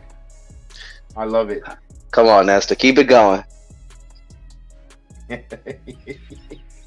Here's Carlos Santana. That's time. Not the former AEW wrestler, but the baseball player.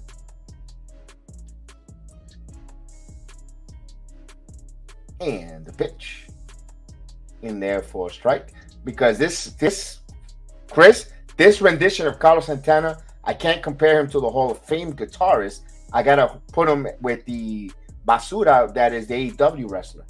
Swing and a miss. 0-2 on Santana. I'm not gonna lie though, Carlos Santana fell off. He used to be a good hitter. Oh, he was a nasty hitter. You saw Franmil Reyes got released by the Indians. By the Guardians, excuse me. What was the 0-2 pitch? Curveball. Ooh, try to go side on there.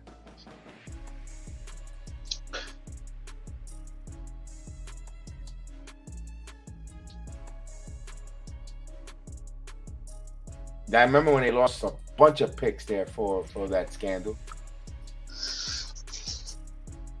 Oh, man. That was a good pitch. Oh, so Tampa lost to Milwaukee. Here's a 1-2. That's good too. He got him. Oh, look at that. God. That was a good pitch.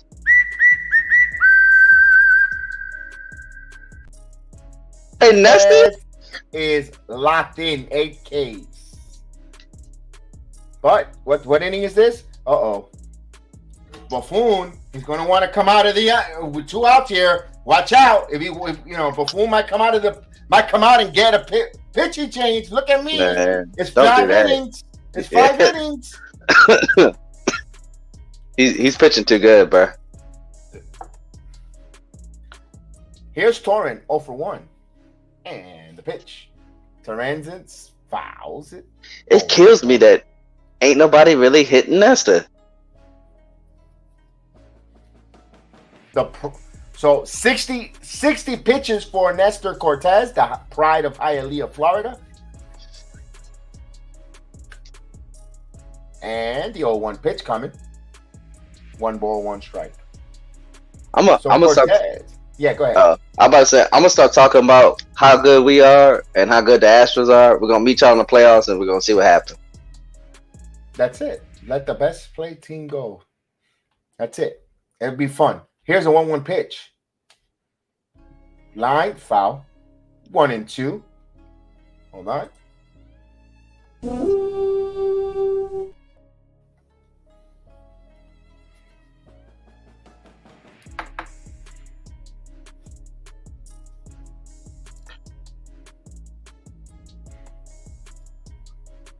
And the 1-2 pitch from Cortes. Here's a little delay. Ooh, nice one. He did that little 1-2. He got funky with that one. He paused and then he turned and then he did the pitch. I love that, Cortes.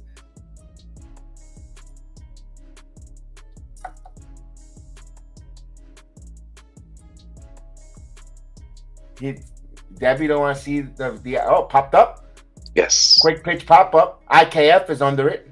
Good job. And he made the play. Come on, 5 innings, no hit. So no hit here, no runs, no hits through 5 innings. Woo!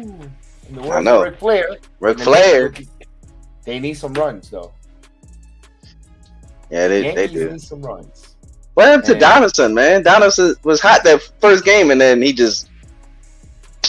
You know what happened was Donaldson, after those hits, he actually walked in front of a mirror and he saw he was Josh Donaldson. Yeah. And then he turned back into Josh Gallo. Yeah. Okay, that makes sense. Those games were good though. Despite the fact that we came on the short end of the sticks, they were close games. They weren't lopsided. So that's why it's gonna be fun. It's gonna be fun. It's gonna be fun. This is the problem between, and no offense to you, Kyo, and all, between a Yankee fan and non-Yankee fans. The Yankee fans, they've been there before. These other small teams that finally win something, they don't know how to act. You got to learn. You got to act like you've been there before, and that's what the problem is. They come, no offense to you, but that's how you're acting, like you've never been there before. Like you never won before. And it shows. Don't technically, y'all didn't win. I'm just gonna say that. But that's what he's coming off of. Let it go. We're meeting the playoffs. Let's have fun. Yeah.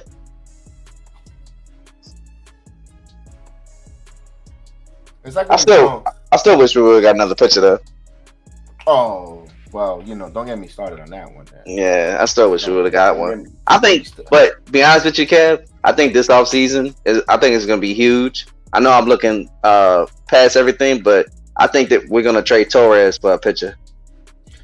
I think it's gonna be funny because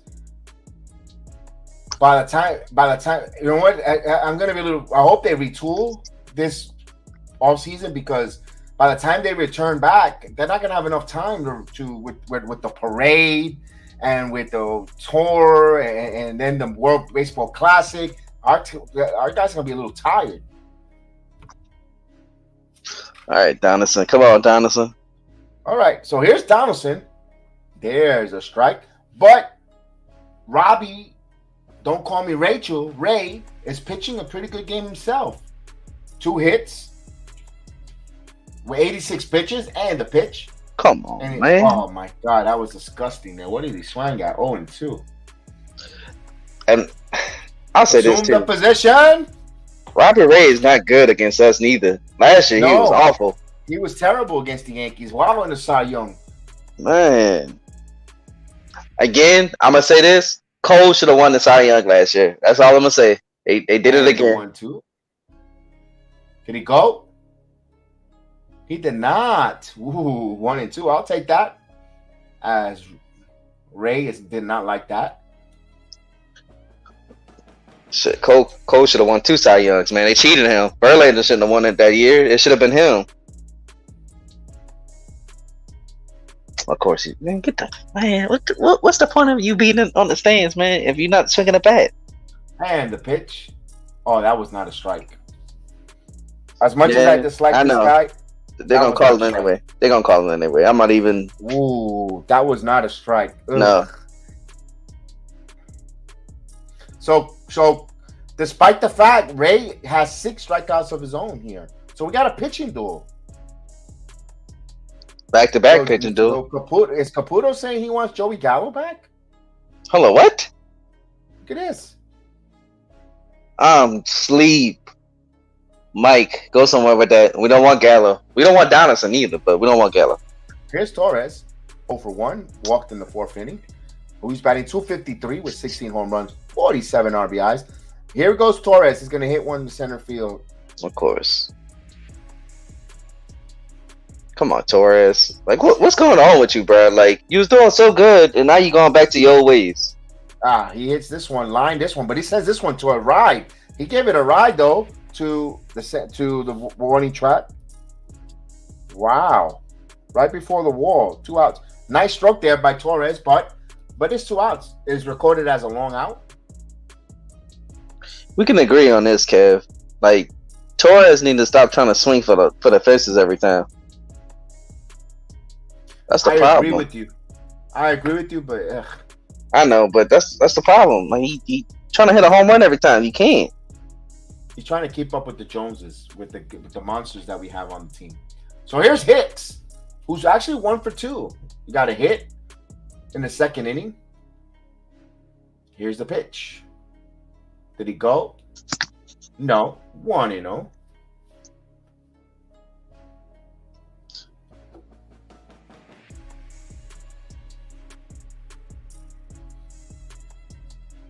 $92 pitches, though. I think you got one more inning of Ray before they get into that bullpen in there for 2-0.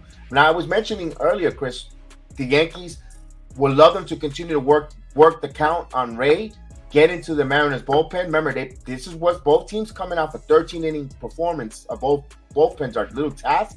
But if you want to get whoever was going to get into the bullpen first, I thought had a disadvantage. And right now, the Yankees have an advantage with Cortes pitch count at 60 plus and 93 for Ray here. Here's the 2-0 pitch. In there for a strike. 2-1. Yeah, I don't like that call because Nestor had that. Like I said, Nestor had that same pitch and he called the ball. Oh, I gotta see that one. Perfect home run ball. Machado's game winner last night. Beautiful. That's their first win. Here's the 2-1 pitch. 3-1. Oh, actually 2-2. Wow, that was a strong one. And the Padres struggled even with Juan Soto. So it's never a given, you know. Let me get this after this 2-2 pitch coming. He don't look good in that uniform, Castillo. Ugh. Hicks strikes out. Hicks has the ball, bro. No runs, no hits, no error. So North Cortes will go back to work though. Man, we go to the bottom of the 6th inning. No score. Pitchers duo again. 2 nights in a row. After the first night was a lot of hits, home runs. The Yankees scored a bunch of runs game 1. Seattle's bullpen is a little taxed. And I'll say this too, Kev, because I said this last game that we did the live. The league better watch out. If Chapman is finding himself again, that's gonna be a problem for a lot of teams.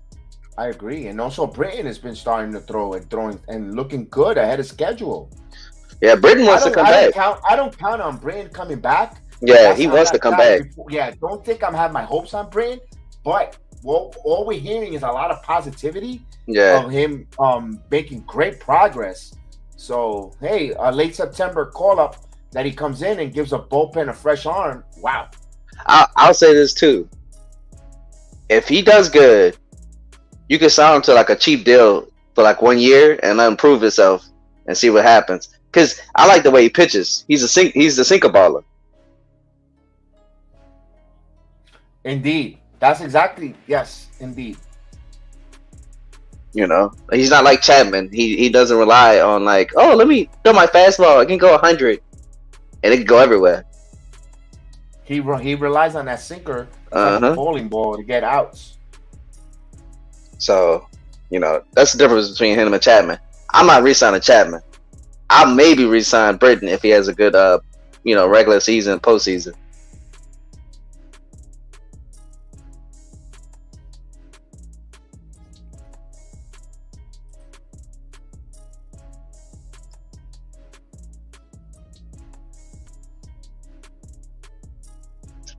All right, here's the first pitch in there for a strike to Dylan Moore. Another strike. Dylan Moore, strikeout victim, his first time up. Yeah, I don't know where when you're 5-5 in your last 10, I don't know what you know. They only one game under. What are you saying? Yeah, they're playing 5-5 in the last 10 games. That's nothing to write home about. Yes. Especially when the Dodgers are 9-1. I mean, you want to be a contrarian on the channel? Jesus, 1-2. Caputo, I'm gonna tell you to get this guy, man. I'm gonna be your manager. I'm gonna be a manager in the corner in that not a triple threat. I'm gonna be your advisor. I'm gonna be the advisor to the. Here's a 1-2. He got him. Wow, another strikeout there. 9 strikeouts. I'll be it.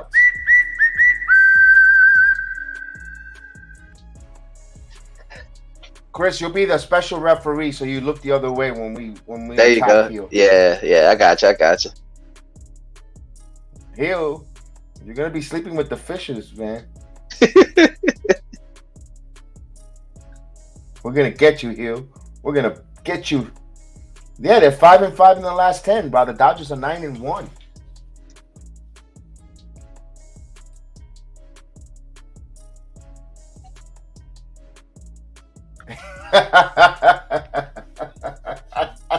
Logan with the quote. Nasty. That was hilarious. In there for a strike. I'm done. Logan, you something else. Look at 0-2 to count here. Maria wants CAPUTO as the new Yankee manager. Get out. You are fired, sicko. But who's gonna chew bubblegum? Maria? And the 0-2. 1-2.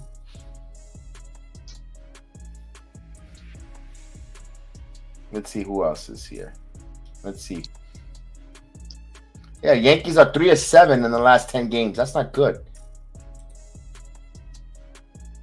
The celebrity death match. Here's a 1-2 pitch. 2-2. I love that show. That show was funny.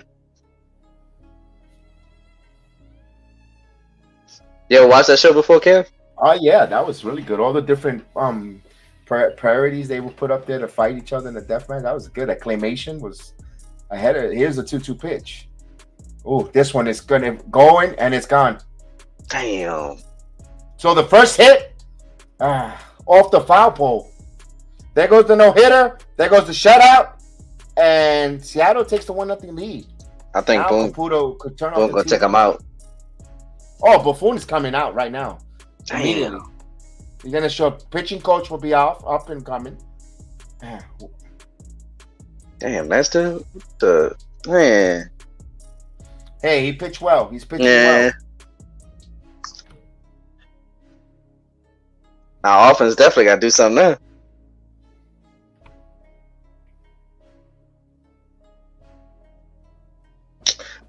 Yeah, Stone Cold character was funny on there.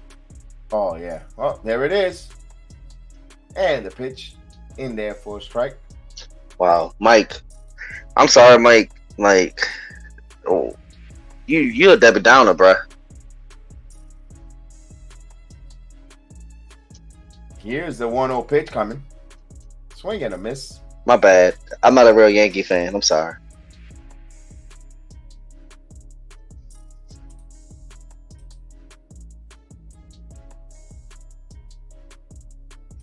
And Haggerty only has 3 home runs. So you tip your cap to Haggerty. A guy who only has 3 home runs got one. So Sam Haggerty, who not known, you challenge.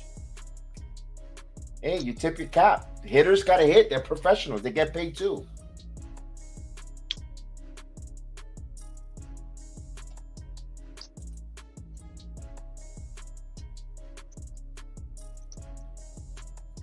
Oh, and 1-2.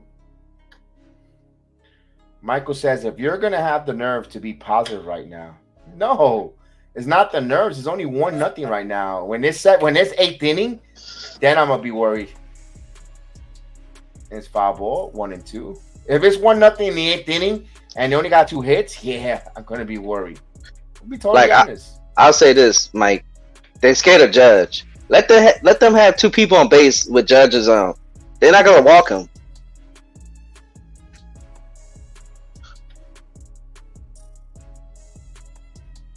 Here's the 1-2 pitch coming. Cortes got him. 10 strikeouts. Wow, 10. No matter what, even if he gave up that one hit as a home run, to have 10 strikeouts with only 79 pitches, he's dealing, man. Okay. Here's Frazier, Adam Frazier. Down goes Frazier.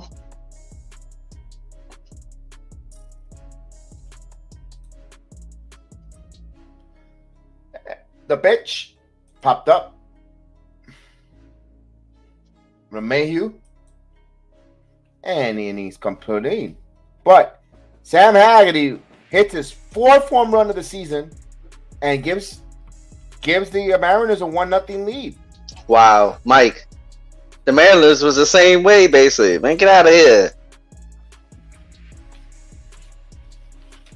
Man, we lost. How many innings we did yesterday? 13, 14? 13 innings. 13 innings. Like, I'm sorry. Something bound was going to happen. And especially with the ghost runner. Lucky it went that long. Oh, Man.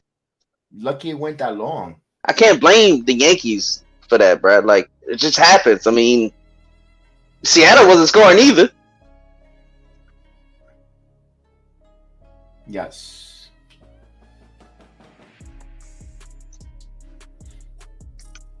Seattle has 2 runs in 23 innings. That's what I'm saying. Yeah, we didn't score at 23 innings, but they only got 2. Yes, I mean, it's better than what we have, but that still ain't nothing. Our pitching has been well. It's just the freaking hitting right now. And Rizzo just came back, so I can't really blame Rizzo going 0 for 3. I mean, and Carpenter going down hurts. Yeah. So Anderhard got to pick back up. I mean, he's got a hit, so that's good, but he's got to get his mojo back. Only problem I got in this lineup, I'm not gonna lie, is Higgy. Yeah, but day game after night game, you have to. Yeah, I know they don't like. That's why as much as I hate Higgy, but I understand it. But see, that what makes me respect catchers like Salvador Perez and Yadier Molina. They don't care. They go tell the manager, no, I'm playing this game. No, I'm not blaming the injuries. They just going through their injuries right now. But I think if they were at full, you're telling me this team fully healthy, they wouldn't have gonna score only 2 runs in 23 or no runs in 23 innings, like you have pointed out. That's funny. Wow, that makes no sense, Mike. Hey, if you see me laughing, folks, you gotta read the chat. Man, that makes no sense. So, Logan, since me and Cat blaming injuries, we should give up on the season? That makes no sense. That's why Logan keep messing with you. Here's Miggy. So, Andujar is 1 for 2. And the pitch inside for a ball. You know what I just realized? You know who Mike reminds me of with his takes sometimes? It reminds me of Skip Bayless. Yeah. Just be saying the random and stuff, and it don't make sense sometimes. 2-0. Come on. I know you don't like to walk, but if you can walk, take it. A guy who complains that, you don't stream much. You don't run. And now he's complaining that I stream and losing every night. Here's a pitch. 2-1. He's one type that you stick it in, he screams, and you pull it out, he cries. Caputo, do you drink or do drugs? I'm just asking. Wait a minute. Here's a 2-1 pitch. Grounded. Rolled it to third. Long throw across in time. Yeah, a moment of silence for the wrestling character by the name of Eugene passed away. Swear to God. No, I saw that from Wrestling Inc. Damn. Yeah. That's sad. Yeah, he was featured on our channel. Every time we turn off the program, he will be at the end of the program saying goodbye, and rest in peace to Eugene. They said how he died? That I didn't read. I know he said, okay. I saw a memoriam and they mentioned that he passed away. I was like, whoa. I had to leave. If not, I would have sat and read that. I'll read it before, in between the shows, wrestling, and I'm going to bring it up again there for us, right? Man, that sucks. 0-1. That speaking of that, I would love to have a jelly donut right now.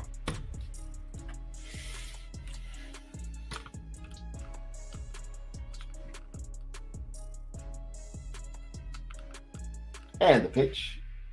Falefa fouls it quickly. 0-2. This brought him what you buy. Hey, Logan, don't joke around. We need a sponsor. Hey, at this point, I'll take the sponsor. I mean, we can give out the free products. The 0-2 pitch coming. Yes, we do, Gil. We need to do a Eugene. Yes, because he was a big part of the program at the end of the program, closing it out, saying everyone have a good night. Yeah, we need to put a Eugene, the best or the memorable moments of Eugene. I ain't gonna lie, he was so over, but they had to get rid of the character. We gotta try to see if I get Eric Bischoff on and wants to come and talk a fair few words since he was his uncle. And the 0-2 pitch. 1-2.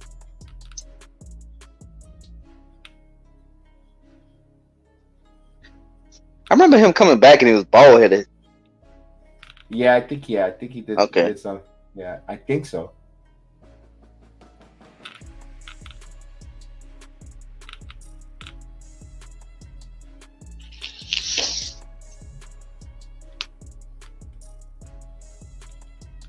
Come on, IKF, man. Just get on base, man. And the 1-2 pitch. He fouls it off. It's like the Yankees they're waiting for the 6-run home run, which doesn't exist. You know what I mean?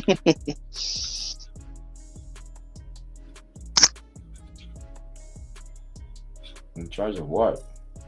And the pitch. 2-2. To kind of Falefa.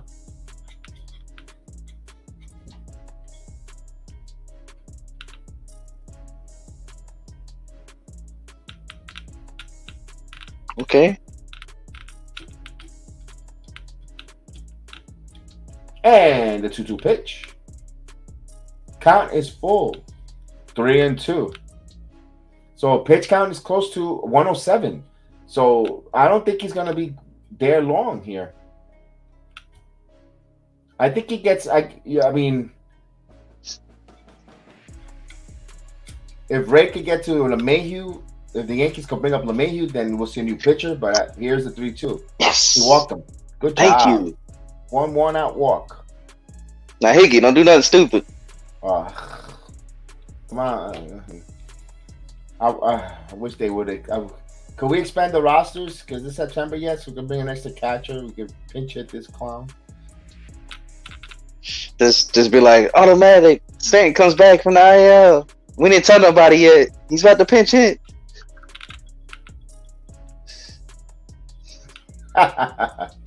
Jose Miller with the analogy there. Love it.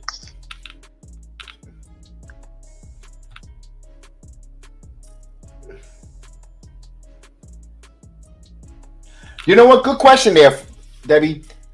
I'm gonna highlight it because I know not everybody sees it on the YouTube. Do you think if we meet the Mariners in the playoffs, will you be scared of us? They will not. Well, I'll say this. Maybe not Castillo too much, but Robbie Ray gonna shit himself because he is not that good. Especially in Yankee Stadium. Yeah, he gonna like y'all see Chapman sweating. Robbie Ray gonna be sweating just like that. Now, what I'll give an advantage, and I know is, I don't know, I don't think the Mariners could win in Yankee Stadium in October, but I can see the Yankees winning in this park in T-Mobile because it's going to be a closed dome. Although, you know, we said that, you know, we were, you know, history 1995. Here's the pitch. He misses 1-0. 95, Yankees went back to Seattle with a 2-0 lead and they got eliminated. But I think this Yankee team, with the way they're mashed, different. I don't know. They could go on a road here in a dome in this place where the elements are greater and they get away from Yankee Stadium cold weather. I think they'll do good. But we thought about the same thing in 95, but you know. Was Randy Johnson a part of that team in 95?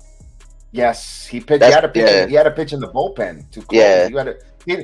That's the formula when they want to beat the Yankees. So these teams bullpen, they crumble. They got to use their starters to close out games. So Evaldi did that. You saw that in even with the Houston series. They put the closers. Usually, Yankees shake closers. 2 balls and 1 strike. Yeah, Randy Johnson's that man. He could do everything, man. That man. And they repeated that back in with Arizona. Yeah. Schilling and yeah, Kurt Dillon, yeah. That's why Boston signed Schilling, because they knew he was good against the Yankees. And the pitch. All right, Higgy. But Boston didn't blow a 10-game division lead. They won the division last year. No, they were wild card. Who won the division? Tampa did. Yeah, Tampa. No, you're right there. But you can't compare us to Boston, bro. This is a way better team. Here's a 2-1 pitch. 3-1. Come on, Higgy. Come on, Higgy. Walk.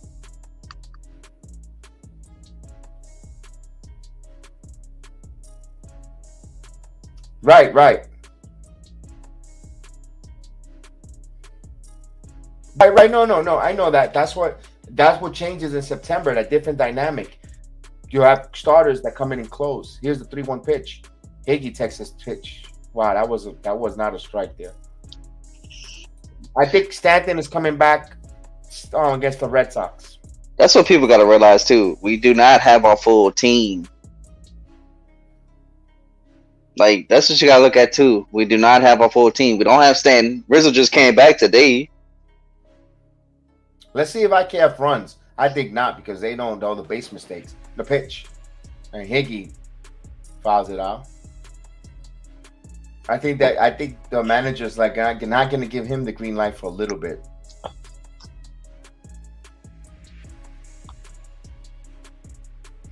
Yo, Ray is at a 115 pitch mark. You know, I'm not saying nothing. Nah, let him keep pitching. Not only that, you blow his arm up for late. Well, just in August, beginning of August. Yes. There's a drilled one. Higgy puts this charge, and that's a gun. Yes. Whoa! A broken clock hits a home run. A 2-run shot. Now, what you guys say about that, Mike? Wow, he got Higgy with it. Wow. Thank you. Whoa. Man. Higashioka. Wow. He pretends to be a home run stroker. Wow. Kyle Ruth. Wow. Remember we were just talking about his pitch count was high. That's what I said. I'm keep pitching. He gonna make a mistake. The half a Yankee team that was fundamentally sound this second half, that is waiting for home runs. And Michael says, it's a good thing I have my TV off. Yeah, so keep it off. Keep it off then. I know. What time did Dodgers play?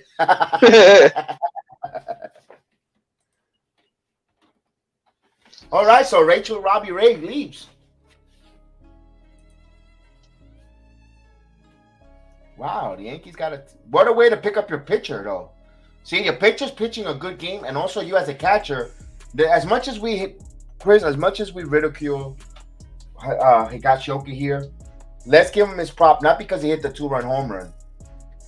He's calling a hell of a game for Cortes. No, Cortes is executing the pitches, but the way he's receiving and calling the game, when to throw what at what time, that is exactly what the catcher's job really is. That's why, as much as I say I dislike Higashioka at times, and I think he stinks and all that good stuff, but I always give him his prop. Him and Trevino, both as receptors of calling the game, managing that along with the pitching coach or whoever's calling the pitches and strikes, has done a phenomenal job with the pitching staff all around. I'll say this though, with the Higgy situation, stop putting Higgy with Cole, because that is not working out no more. Right. It's not. So stop. Like, Trevino's better. Put Trevino with Garrett, bro. I want to see. All right, you saw Montes with Trevino. Maybe you want to give Higgy a shot first to see, just to see. Yeah, You know me. yeah. Jerome, we were just talking about it. We thought we were going to come in a little bit later. I thought about 7 a.m. But I said about 7th, 8th inning. But Jerome is here. Salute Jerome. Yankees up 2-0. Came in right time when the Yankees hit a 2-run shot. He's the good luck charm. Every time Jerome's around, something good always happens with the Yankees. But that was huge. I give Higgy props. That was huge. I was wondering when Robbie was gonna throw that sinker, that fastball down the middle. He goes, "Look, Mom, I hit a home run." And that's like good luck charm. CAPUTO is the opposite. And here's Jerome. I think after the game, I'm gonna get some Sonic.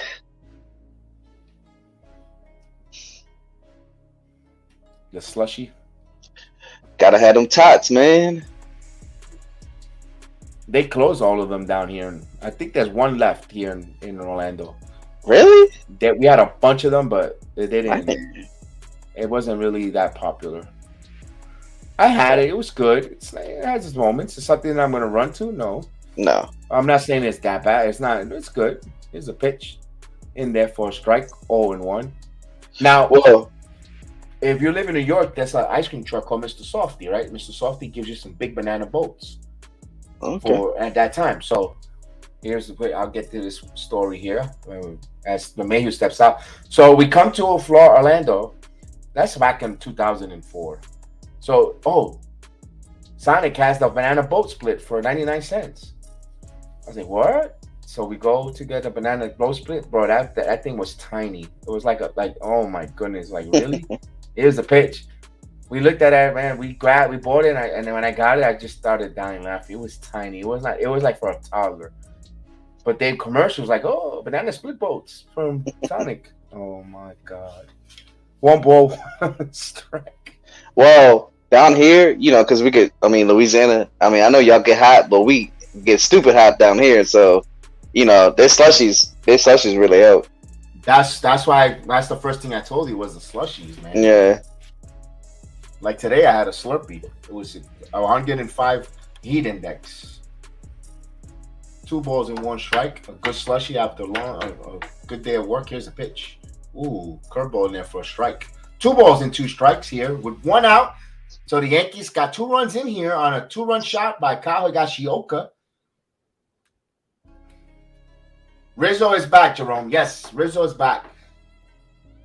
But not looking good though. He has a couple of strikeouts. 2 balls and 2 strikes here, and a pitch. Mayhew puts a bat piece of that one, pops it up.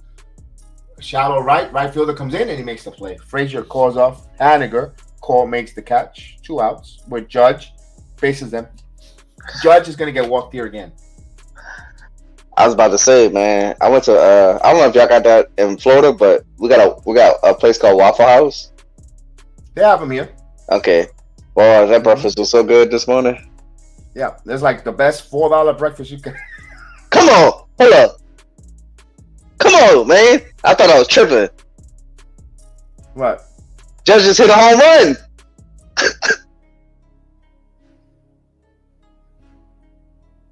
Let's see. And the pitch. Oh, yeah. There it goes. That's what I'm talking about. It is far. It is gone. All rise. Because I'm watching on my phone, Kev, and I didn't want to say it out loud, but I couldn't see. I was like, is this ain't out or run? Yankees now 3-1. Number 45, Jerome, is the damn good luck of the channel. We love it. Thank you, Jerome. Jerome in the house. It's Jerome in the house. But real nice if Rizzo hits a home run. Wow, 3-1 Yankees.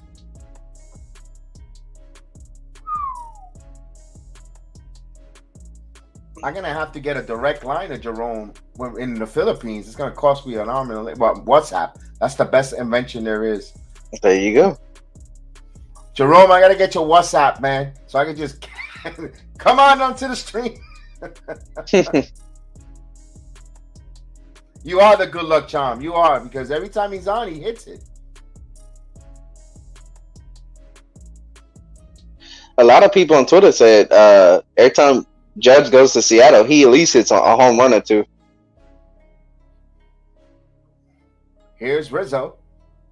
Rizzo goes the opposite direction. Rizzo drives it back, and Haggerty's there to make the play. I'm guessing he just missed it.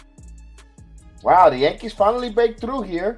Big swings there by Higashioka and then Judge. So 3 runs on 2 hits. Wow. So we go 7th inning stretch. So, Kev. Yes, sir. I guess we can agree on this too. Mike, this ain't the same team from last year. The same team from last year wouldn't score. Mm-hmm. No, but Caputo's gone. He's out of the stream. They're ahead of the game now, and everything is all good. So he's not around right now. Okay. Yeah, no. His mum's the word. Where is he? You don't hear. Look, he hasn't ran at all. How many RBIs Judge have? That is number 99. Oh, Just like him. His 99th RBI, baby. Number so 45. 99. What would you do if they don't give him the MVP? Man, that's going hashtag robbery. Make sure that bad boy goes viral. I'm telling you right now, if that happens, Rob Manfred needs to step in and be like, "No, Judge is the MVP." Like that's not right at all. Man, no Caputo. Caputo just bounced. He went to go eat hot dogs. No, I thought it was ravioli. No, that's not for Sundays. Oh, okay. I thought Logan was lying. Sundays, and then Fridays is pasta primavera at Gino's. So this man got a routine of eating? I can't do that. No. We're just being a joke. Okay. No. He does go to Gino's though. No. Caputo is the man who eats man's food, steak, raviolis, oysters. Hot dogs. Kid, why you threw that in there? You got me on the steak, but then we threw the ravioli. I was like, oh no. All right, so Cortes is coming out for the 7th inning, and Boone has one foot on the dugout, and almost there. They're almost ready to make a pitching change, but Cortes has to throw a pitch here. Oh, Cortes is ready to go. Here's the pitch. In there for a strike. I mean, that wasn't a strike, but I'll take it. Strike 1 to tie France. Oui. And the 0-1 pitch. Damn, foul back quickly. 0-2.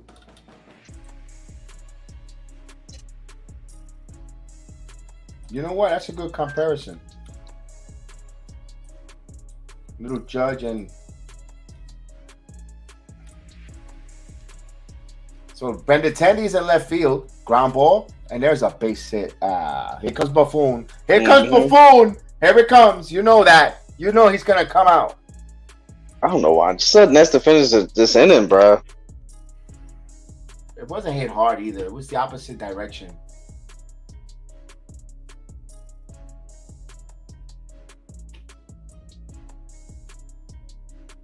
Calm down, Cortes. You could get this. Come on. Let me see. No Buffon. Okay, all right. Let's see. All right. Come on, here we go. Try to get a double play. Here's Haniger, 0 for 2. Now, here's the pitch. Up high, 1-0. El Chacal. Man, who needs that whistle call when you can do it yourself? And the 1-0 pitch. Oh, Higgy. Come on, clown. I'm guessing that should have been a strike, and Higgy messed it up. That was a strike too. Yeah. He closed his glove before the ball even got there. That's a pass ball on Higashioka.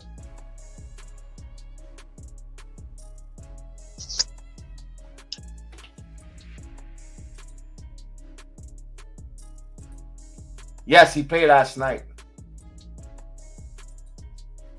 Popped it, fouls it off.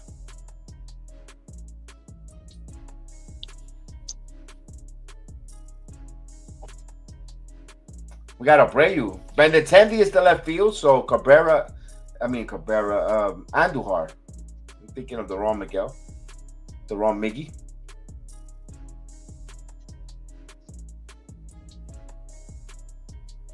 So now bullpen action. That means they're gonna. Yeah, he has to get this out. Even if he does, he'll get him. He'll pull him with 2 outs. He does. I hope he not. wants everybody. He wants everybody to see him come and make a pitching change. Here's a 2-1 pitch. Swing and a miss. 2-2. Bruh, that was a strike. What are you doing up? That was a nice slider.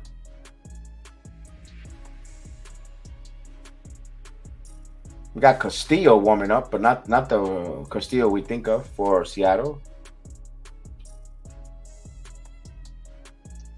The 2-2. Ooh, that was a strike. Missed. Yeah, that was a strike. No, I'm looking at it. It was a strike. Wow. It hit the bottom of the zone. Come on. Oh, what are you doing? You must be thinking about the hot dogs and the jelly-filled donuts too. That's what Caputo went to go get. Here's a playoff pitch. Grounded. Top weakly, and it's foul.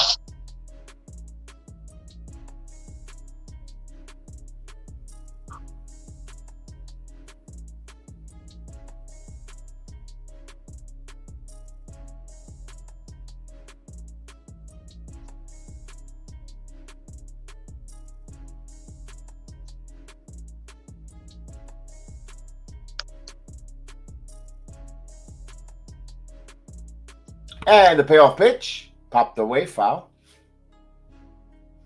So now Haniger putting a little bit of it at bat here.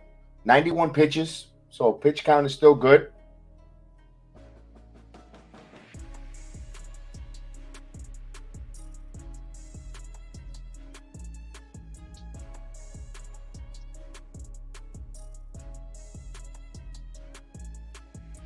Cortes now with the payoff pitch. Here it comes. Got a piece of that to stay alive. Just got a little tip of the piece of the ball there.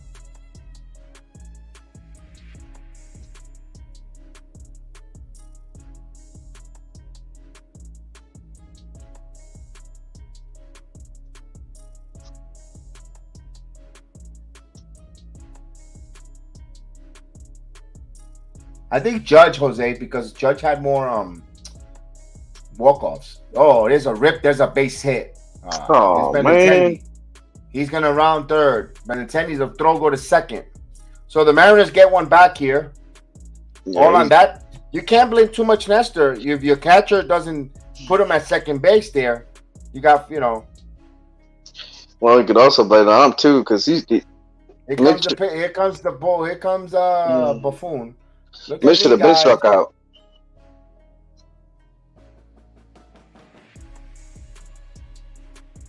So Abreu will come in. One out, no one out. No, so. Thanks a lot, thanks. Because he struck him out and you called the ball. Thanks.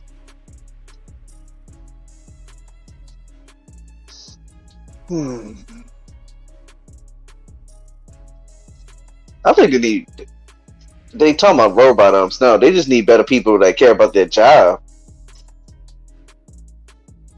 Yeah, or held accountable. Yes, I agree.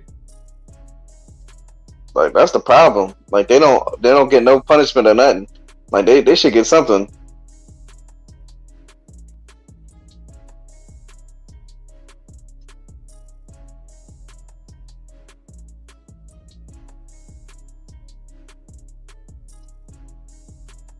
We have a pitching change, so it looks like it'll be Abreu, the first one coming out.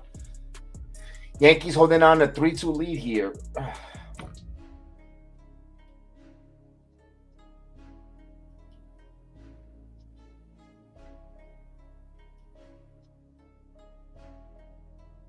It's crazy, Chris. Yeah, people talking about that. One person said Higgy effed up. No, he was the one. He's the one that put him in that position, scoring position there. All right, Brave. He gives it and takes it. Mm-hmm. Yeah, he had a Gary Sanchez moment.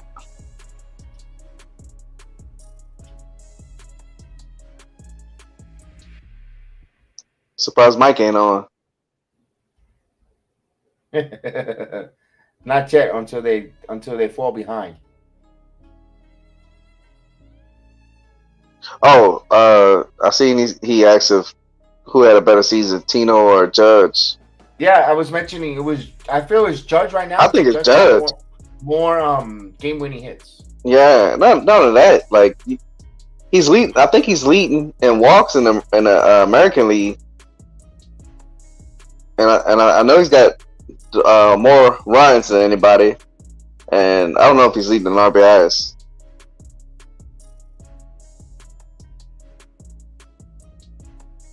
And of course, he got more home runs. But yeah, his walk-offs. I mean, walk-offs, he got like, what, 3? Well, 3 or 4. Yeah. I know he got 2 against Houston, and he got 1 against Toronto. Toronto, too, didn't he? Yeah, that's what I said. One against Toronto. That was that home run. And then he had 2 against Houston. So, I don't know. He might have 2 against Toronto, maybe. There's a strike.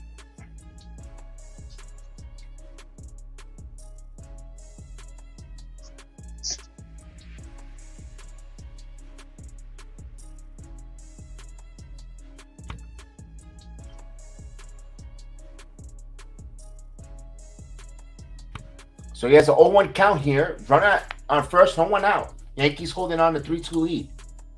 And the pitch. Grounded, foul, 0-2.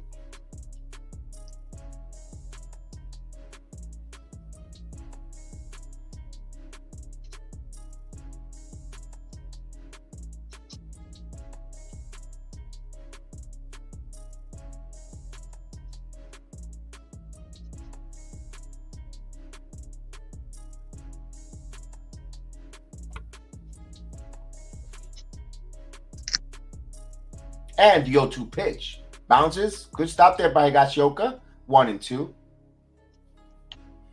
Cortes 2 runs on 3 hits. So if you're telling me Yankee pitchers only giving up 3 hits, you 6 and plus innings, you'd be like, wow. So Waldy Peralta starts warming up. Now, Yankees, no Chapman, no Clay Holmes tonight. And the 1-2 pitch. 100 miles, just missed it. 2 balls and 2 strikes. Down and away.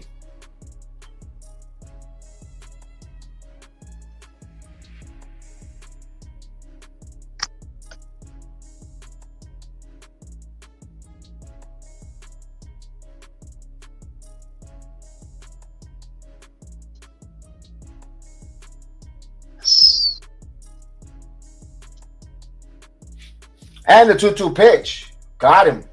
Good job. So good job there.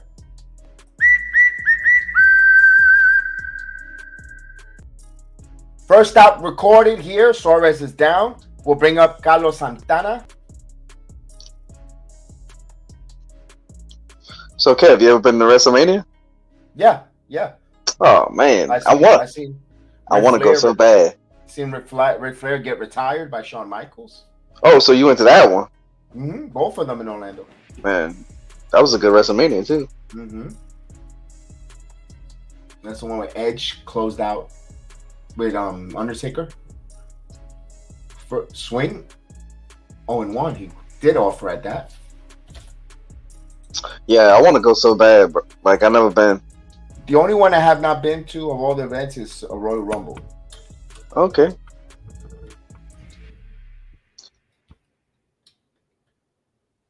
Take it back.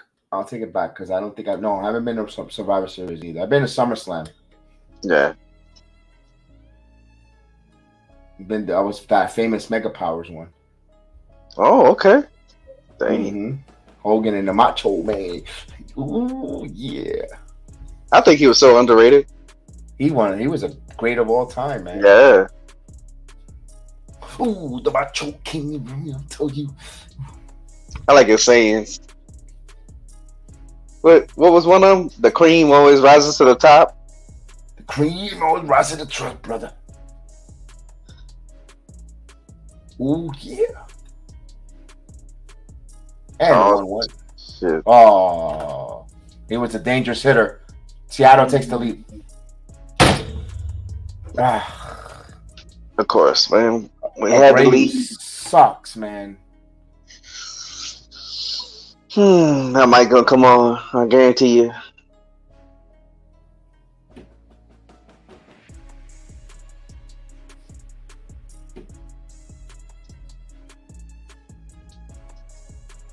No, I didn't go to that one. I didn't go to that one. That SummerSlam, and I didn't go to the SummerSlam where the Macho Man married Elizabeth. I was out of the country. I didn't go to. I was supposed to go to that one.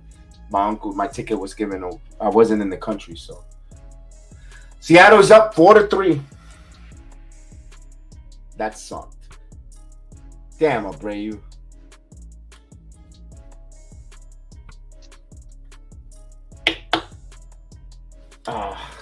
This sucks. Well, luckily it's only a 1-run lead.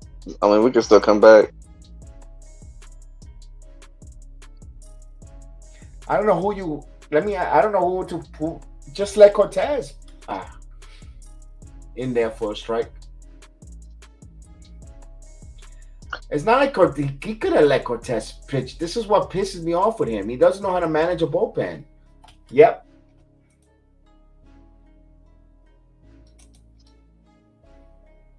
Down low. 1 ball, 1 strike. Because Cortes gave up that hit. Wasn't his fault. It's his catcher's fault. Then you don't send Matt Blake at least to calm things down a little bit. Hey, I need you to refocus. He just goes right to Abreu. Here's the 1-1 pitch.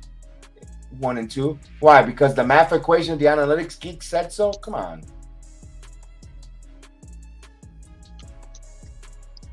Oh, man, that's terrible.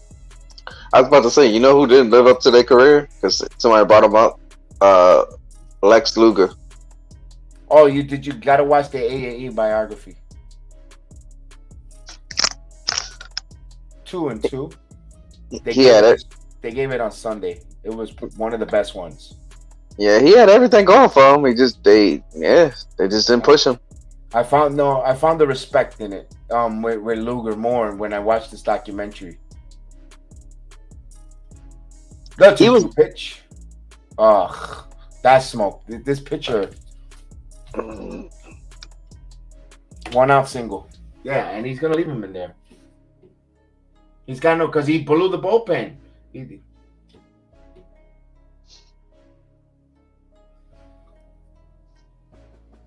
He was dating Miss Elizabeth, huh?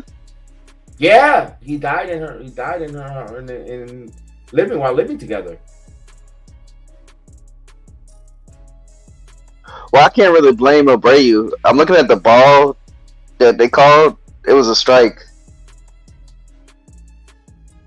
Like, what is that I'm looking at? Oh, Lex Luger was on hardcore porn. Hardcore pawn one time. Hilarious. Yeah, he said he would. He's in a wheelchair. He can't walk no more. Yeah. Does he have like a disease or something? He had a spinal stenosis that just, my God, he just can't walk. Yeah, he don't look like Lex Luger no more. He definitely got the muscles. No.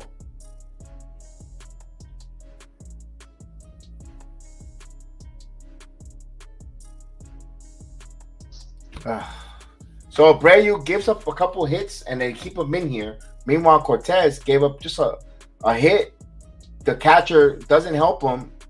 He gets a pass ball. He gets another base hit through the hole, and he quickly hooks Cortes out, who had 10 strikeouts, by the way, to put this guy who's been released by not just one, but 2 different organizations this year. I mean, this is the kind of buffoonery. That's why he gets the name Aaron Buffoon. And that one hit off of Moore's foot. Yeah, a lot of people said they should have DFA'd Abreu and kept Mariacho in the bullpen. Yeah. So I don't know why they didn't do that, but I don't know.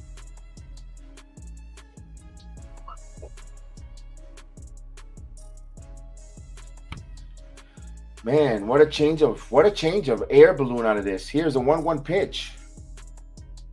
2-1. I ain't gonna lie, Kev. I like this year's WrestleMania because I actually got to see one of my favorite wrestlers of all time. So He surprised me.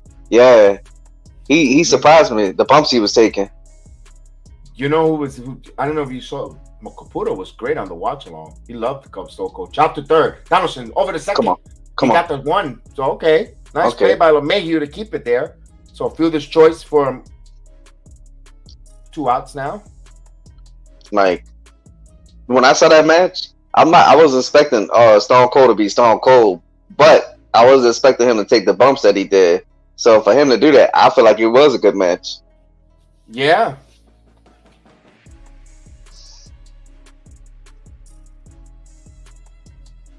Then Logan Paul surprised me too. Logan Paul is awesome.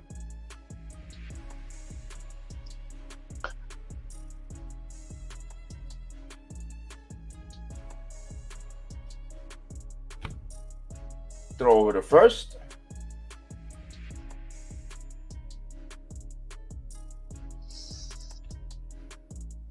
So with 2 outs here, the Mariners regained the lead here in this inning on a 2-run shot from Carlos Santana. We need this game, Boone. It's garbage. He doesn't know how to manage his bullpen. This is it for me. I'm done.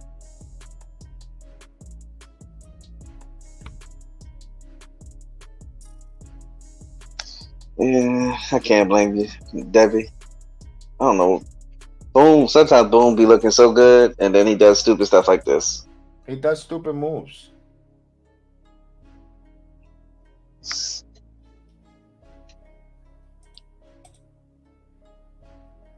In the words of Maria, sicko. Oh, he's going. And he stole the base anyway.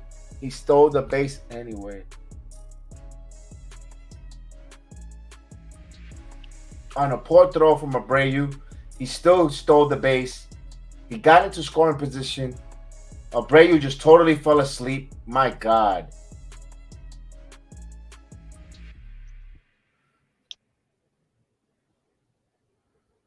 Oh my God.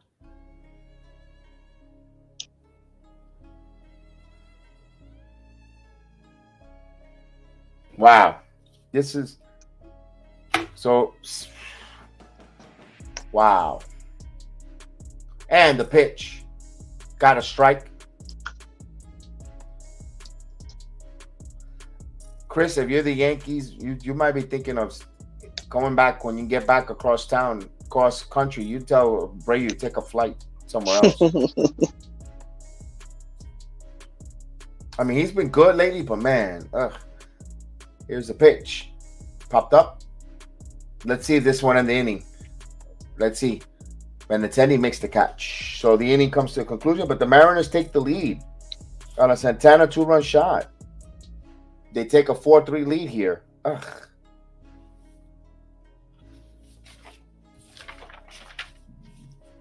We go to the 8th inning now. Yankees got 6 outs now to try to score 1 a tie.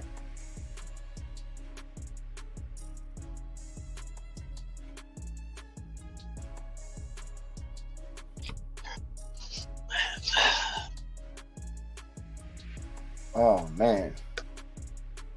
It just sucks because Nestor could have won this game.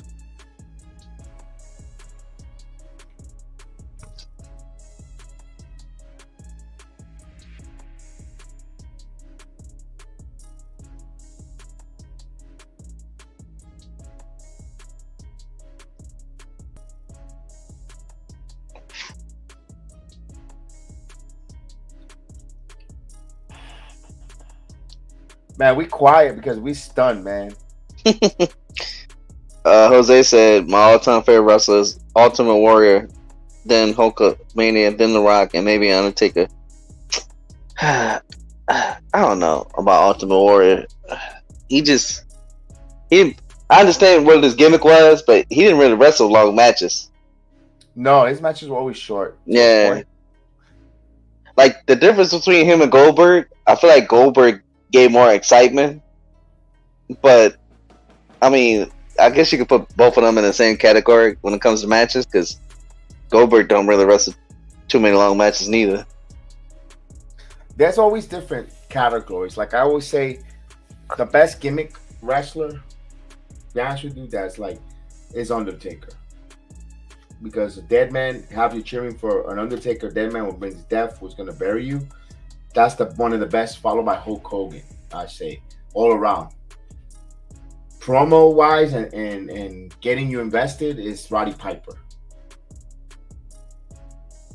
You got to go with Roddy Piper on promos and just the heel heat. You go John Cena. You could say John. It no matter where you go, it's a little bit of everything. What era. Ric Flair is all around one of the greatest. He could promo. He could wrestle.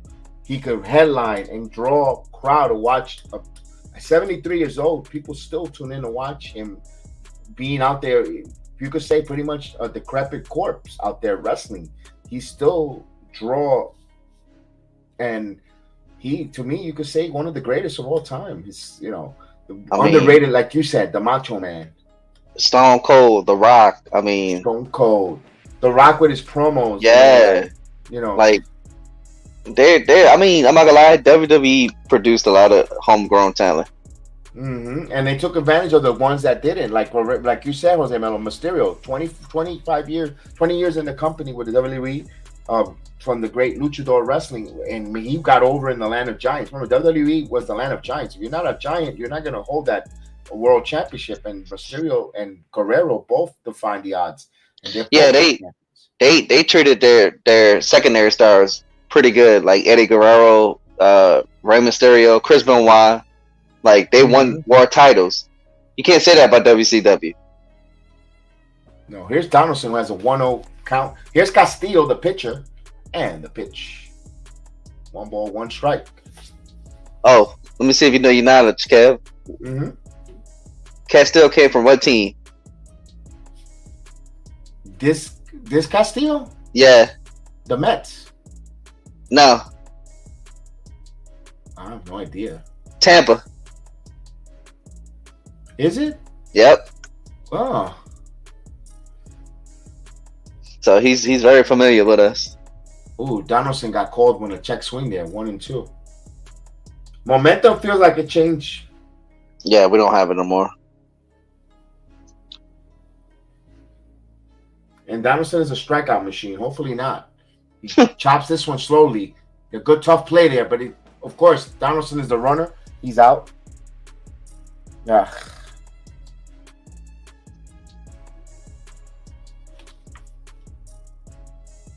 All right, Torres, man, make something happen, bro. You do not have to hit a home run. Just get on base. Mankind was up there 2-0. Mankind, yes. We're now holding. Well, he did hold the WWE title, but Mankind is another underrated wrestler. He did a lot of good things. Yeah, that makes me mad too, because you said something about Roddy Piper. He should have been world champion. Yes, he never won. I don't think he ever held the world champion. No. But he got over. He's one of the greatest of all time, with just by his promos, and he was part of the reason why they had WrestleMania 1. Yeah, that kind of makes me mad because he deserved it. 0-2 to count. Ugh.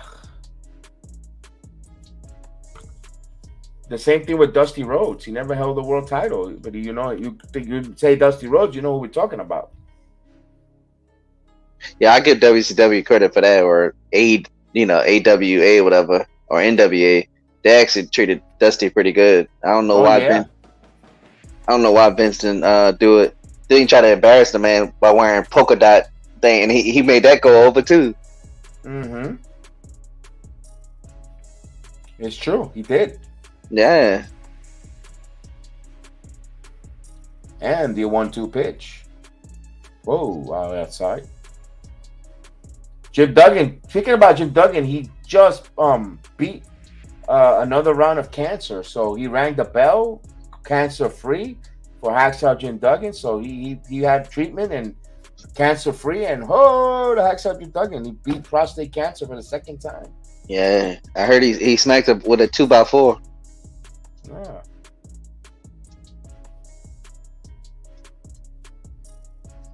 And the 2-2 pitch. 3-2 now. Come on, man. Torres, that was a ball, bro. That was a ball.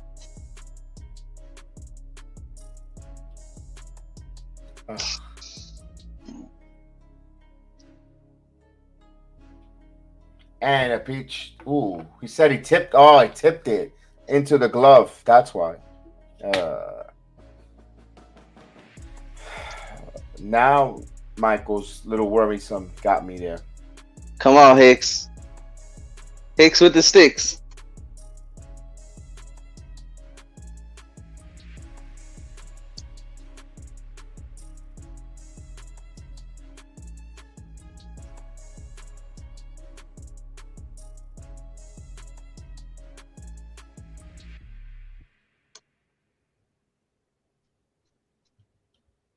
And the pitch in there for a strike.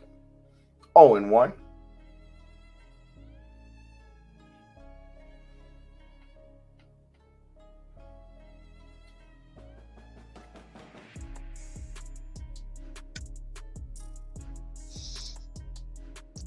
I don't know. I just want somebody to get on base because, like, I want judging them to come back up in the ninth if anything happens. 1 ball, 1 strike. Okay. Yeah, Willie. Wrestling is sports entertaining. It's not. It's an entertainment. It's a different entertainment. We know it's like a soap opera, a sports entertaining soap opera. I mean, it's not for everyone, but I you know, for like I said, 3rd generation wrestling, I love it.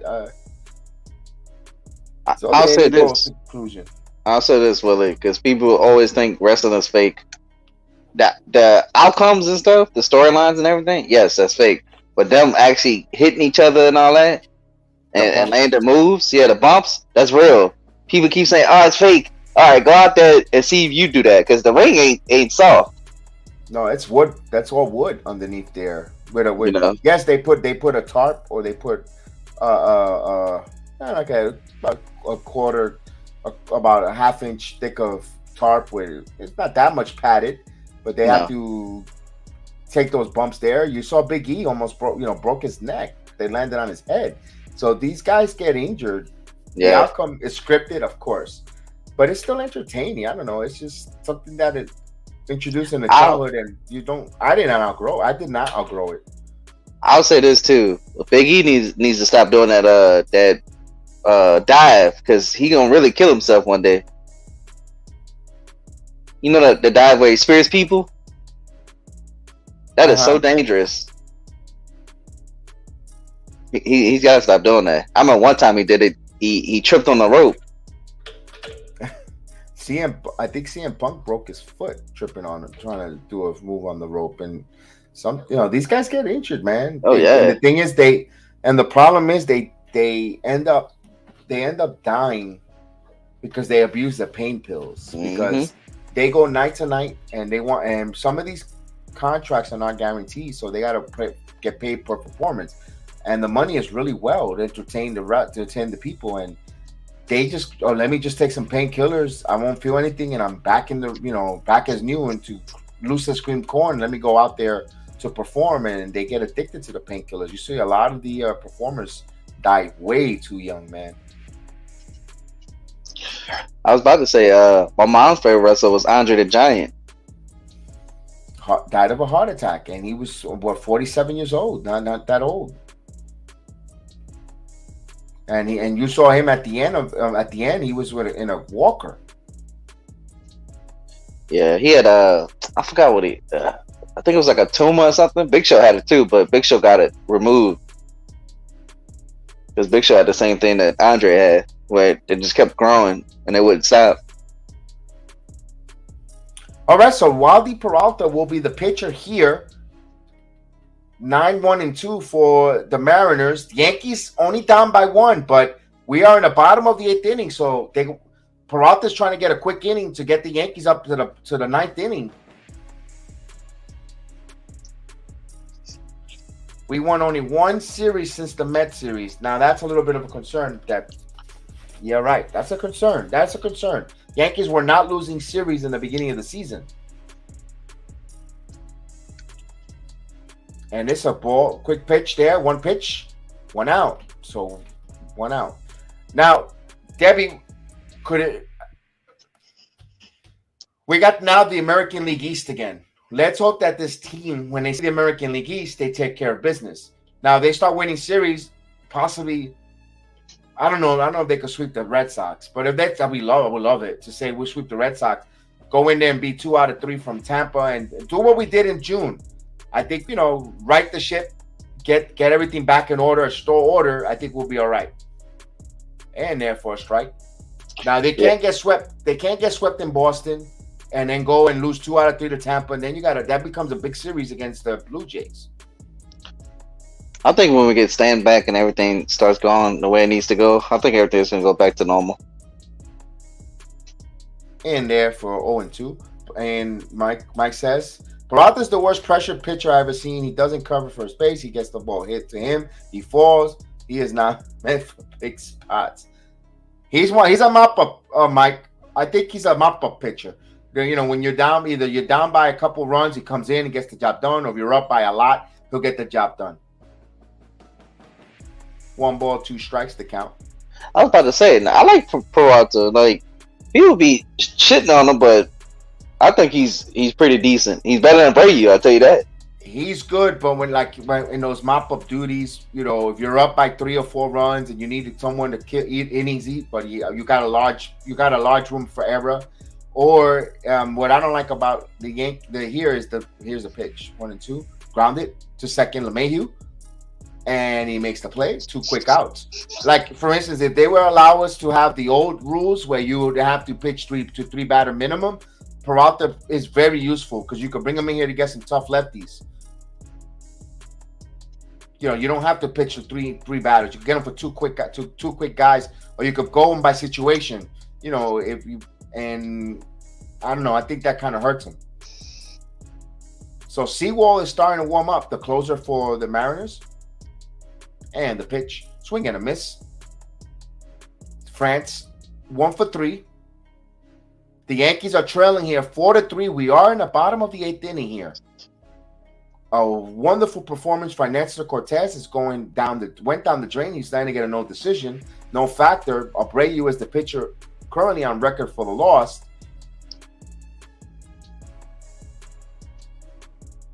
And the pitch. This one is fouled away. 0-2.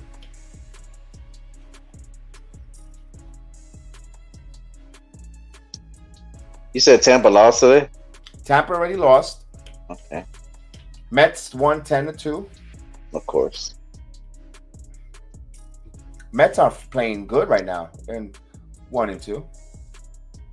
That's why you can't get excited. They say you cannot win it. That's why the rule, the saying is you cannot win a division or a World Series in early part of the season. You could lose a division, but you can't win one.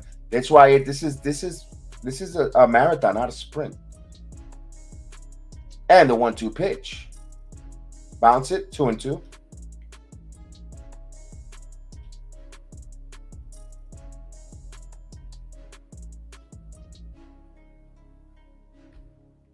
So 2 balls and 2 strikes here. Top of the 11th inning in Oakland. Oakland 4, Anaheim 4. And the pitch. Did he go? He did. So the inning comes there. So we go to the 9th. Yankees last opportunities to try to win this here. They need a run to continue this game, or they're going home. They're going to Boston with a losing streak here. 2-game losing streak. Now, in San Diego, bottom of the 6th inning, Padres has a 10-7 lead on the Giants. Wow, a lot of offense. You wanted offense? You got it. Earlier today, you had the Cubs beating the Nationals 4-2. Yeah, I'm looking at that right now. The Brewers beat the Tampa Bay Rays 4-3. And, of course, I mentioned it earlier, the Mets beat the Reds 10-2. Later on this evening, you're going to have the Phillies and Marlins. They'll host the Marlins. Orioles will host the Blue Jays. That's at 7:05. And Orioles playing much better. The Guardians will visit Detroit. That's at 7:10. And later on, it's the Braves taking on the Red Sox in Fenway. That's at 7:10. Royals and White Sox, a Field of Dreams game. I believe it's tomorrow or tonight. I think it's tomorrow. And then you have later tonight Astros and Rangers in the series that's called Who Cares? All right. Cardinals and Rockies at 8:40. Pirates and Diamondbacks at 9:40, and Twins and Dodgers. That's an interesting one there, Flash. I was looking at the San Diego game, and the person I really wanted to get this deadline is actually doing pretty good. Brandon Jury. Oh, Brandon Jury, yeah. That's what I really wanted us to get. Former Yankee. Yeah. Former Yankee for a cup of coffee. Yeah.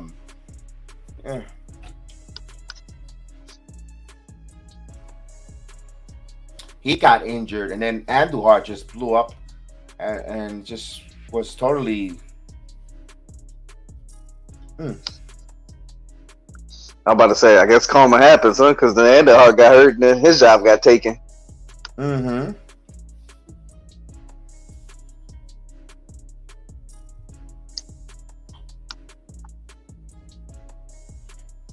Okay, Andrew Benintendi.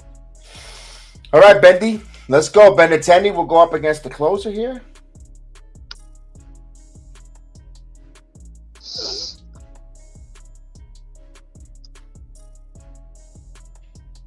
All right, Paul Sewell, who is 14 out of 17 in save opportunities, only blown 3 saves.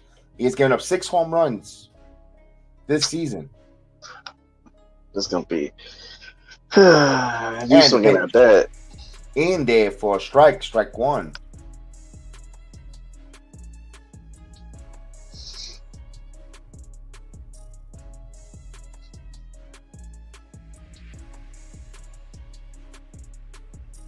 And the pitch, swing and a miss, 0-2. That was a bad one, down and away. Bruh, come on.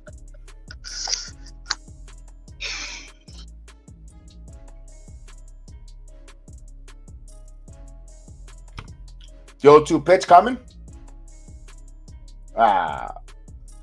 Good morning, good afternoon, and good night. Benintendi struck out.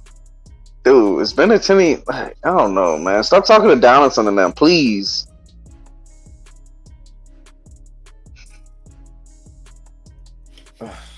Bendy, I wanted you got to get right against the Red Sox, bro.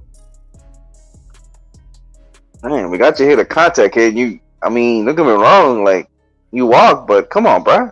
Yeah.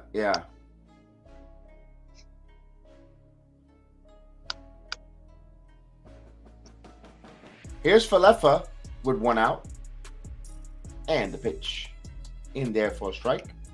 So the Yankees down to the final 2 outs here in the rubber game of this 3-game series. And with this win, Seattle has if the Mariners win, they get the season series 4-2. The pitch down low. 1-0. 1-1.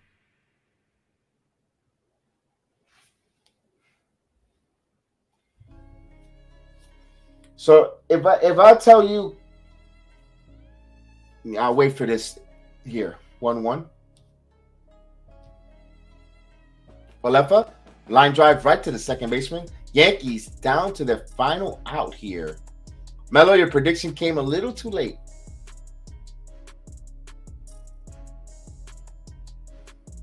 Oh, God. Higashioka's up.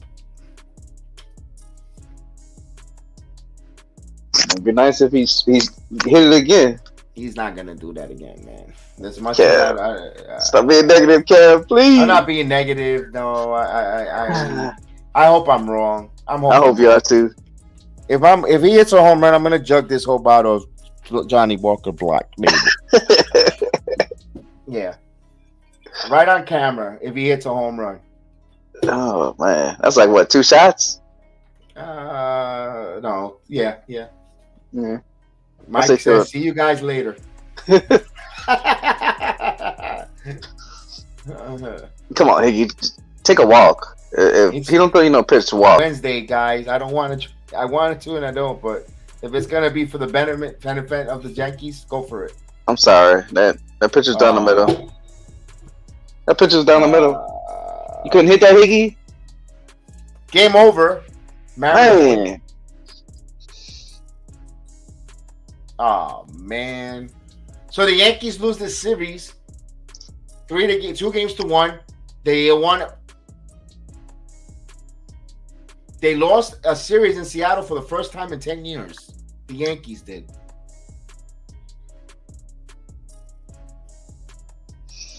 And Mariners are celebrating like they won the World Series. All right. It seems like every team does that against us. Like, I don't understand that. Blue Jays do it. Red Sox do it. Yeah, this team, something's going on with this Yankee team. They're finding a way to lose these games. They got to find a way of winning. They were doing that early in the season. These one-run games, they were doing just their tangibles to win it, and they haven't. So what do the Yankees do here, Chris? I'm thinking you got to have some type of a young spark. That's what I was thinking too. Call up Cabrera. You got to bring a young kid influx there, some type of youth to see if the young kid just loosens up the love of the game type of deal with the kid who's hungry. I'm not saying the Yankees are not hungry, but then when you bring that young kid up there like that, who's hungry, who has that desire, does nothing but good stuff for the team, and I think that's what they need. Pitching wise, I like another wasted performance from Nestor Cortes. If I would have told you, Chris, you go into Seattle with Cortes, Cole, and Tyone, and I would have told you Tyone's the only winning pitcher, you would like, you stop bugging. Seriously. No one would expect Tyone was the only one that was going to win out of 3-game series. You know. But that's baseball, Susan. That's how it goes. Watch them go out there and sweep the Red Sox next. Not only that, what? The whole series, how many runs they gave up? Exactly. They gave up, was it 4 or 3? 3 on 3 the first game. 1, that's 4. And then today was 4. And how much we scored, that's what I'm saying. Like, that's what I look at. And you would think, oh, yeah, we scored more runs than they did. Oh, we won the series. But no. No. Each game is different. All right. Let's see if the Red Sox sweep the Yankees. I don't know. Be honest with you. If the Red Sox do sweep the Yankees this weekend, and I know it's not going to happen. Boone needs to get fired. Yeah. I mean. And it's not going to happen. No. It's not going to happen, even if they swept, because then it shows panicking and all that cliche and all that. You know, you got to, you were the best team in the first half of the season. How would you fire your manager? But you can't have 2 years in a row the Red Sox sweeping you. Absolutely, you cannot. You know, and again, I don't think that's gonna happen though, because their pitching sucks. No, and then he goes. Michael says, "You're crazy if you think that they're beating the Red Sox. If they don't even beat the Seattle Mariners, the Red Sox stink. They're in last place. Of course, Mike come back. Of course, Mike come back. Of course, when they were up 3-2, 3-1, nowhere in sight. Looks like we're gonna get reminded quickly, and they're here to spark up the team right now. Seriously, through. Judges having a historic season, and the team is shutting down. The panic button, not Chet. Mike. It's extremely concerning. It's extremely concerning because if you do hit the panic button, then you're gonna spiral out of control. And it goes to know St. Louis and Seattle are good. Yeah, Seattle is a playoff team, and St. Louis is leading the Central. They're the number. They're division leader. The Cardinals are, and Seattle is a wild card team that are playing for a wild card. They're going for it, and you're playing on the West Coast trip in the middle of August. I mean, no, it's not an excuse. I'm not putting in an excuse because Yankees would have hit. You could easily say could have swept this series, Chris. Oh, well, like I said, like we don't have our full team. Everybody we don't have our full team. Like Stanton's still out. Rizzo just came back today, and what's helping us too, the other teams are losing because the series actually the division should have been down even more than what it is now. It should have been. Be honest with you, we should be at about 6-game lead. Yeah. Be honest with you, the way the Yankees.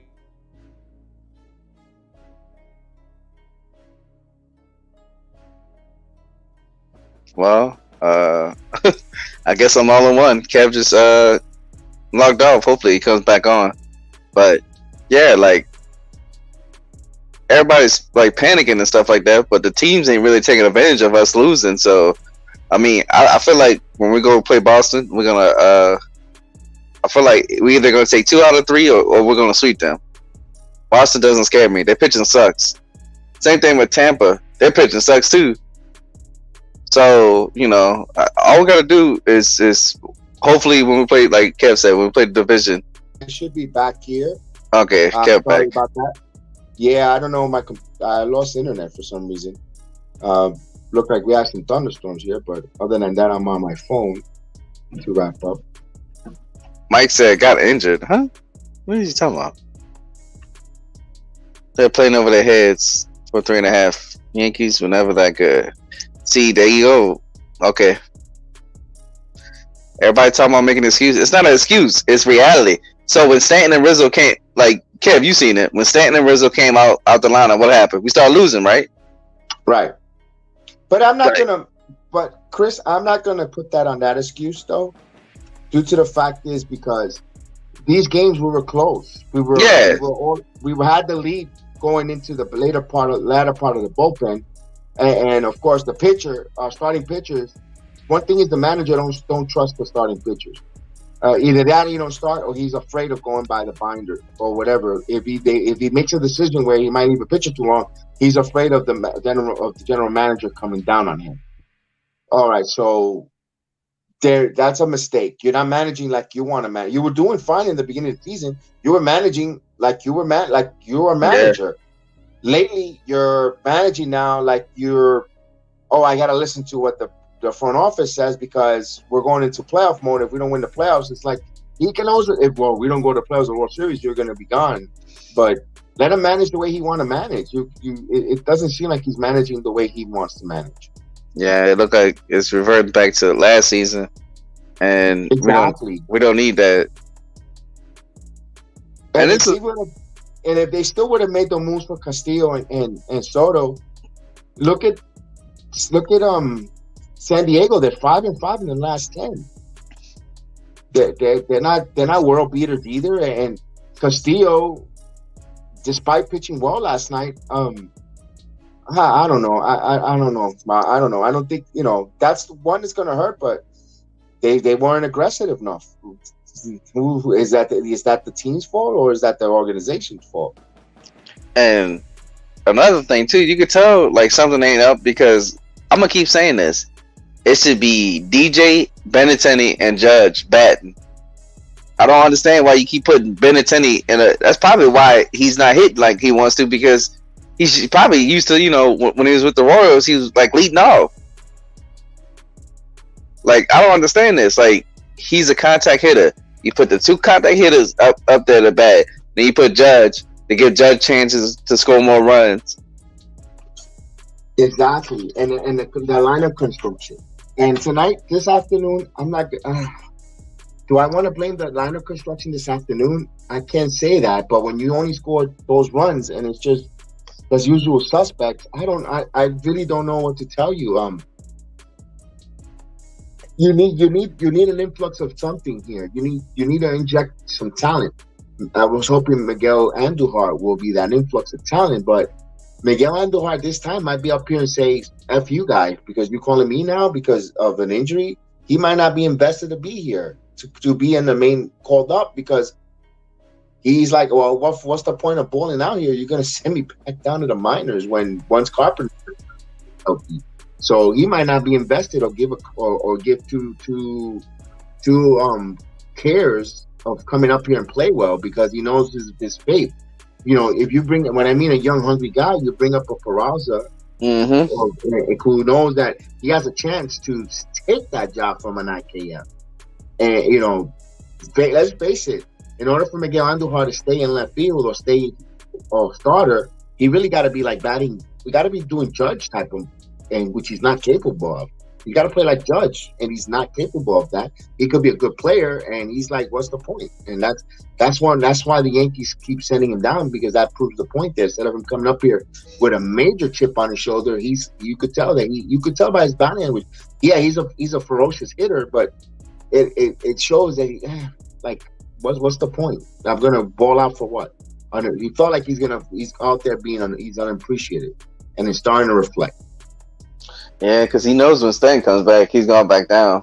Exactly. So what's the point of coming up here, ball out to help a team right now that's going to be ungrateful? It's going to feel ungrateful and appreciative of his skill set, because if they really appreciated him, they would have traded him and got into a team where he could play all the time. So he feels like they're not doing right by him, by one, not playing him, not granting his trade request to find him a home where he could play more. So he's here, and his organization was really not really happy to be there, and it shows. And unfortunately, it's gonna cost the Yankees a little bit.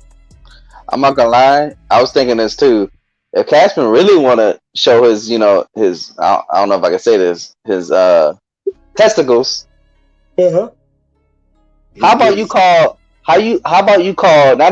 not just Peraza, but call Cabrera too? Because Torres, for some reason, Torres is like, oh, I was in trades. I'm not gonna play good at all no more. Ah, man, yeah, it seems like there's something. This trading deadline, instead of helping galvanize and help this team, it kind of pull everyone apart. And then the whole Montgomery thing. See, I don't think people would have been upset if we would have got another pitcher, because they would have been like, oh, okay, I see why they did that. But you gave up Montgomery and you didn't get another pitcher, so now the team's like what? Why? Exactly. That's the thing that worries me. Mike saying something else. I hate this team. They make me sick to my stomach. Wow. Man, I don't know. I still got faith in this team.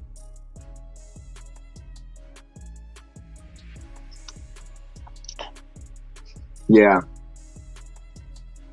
I hate to say I rated their deadline an A and then changed it to B real quick. And since the deadline, Yankees have been beyond awful. I'm just saying this, Mike. If they go on like Kev said, like a winning streak and stuff, I don't want you to say anything like, oh yeah, they're good now. I like watching them. I don't like that flip flop and stuff, bro.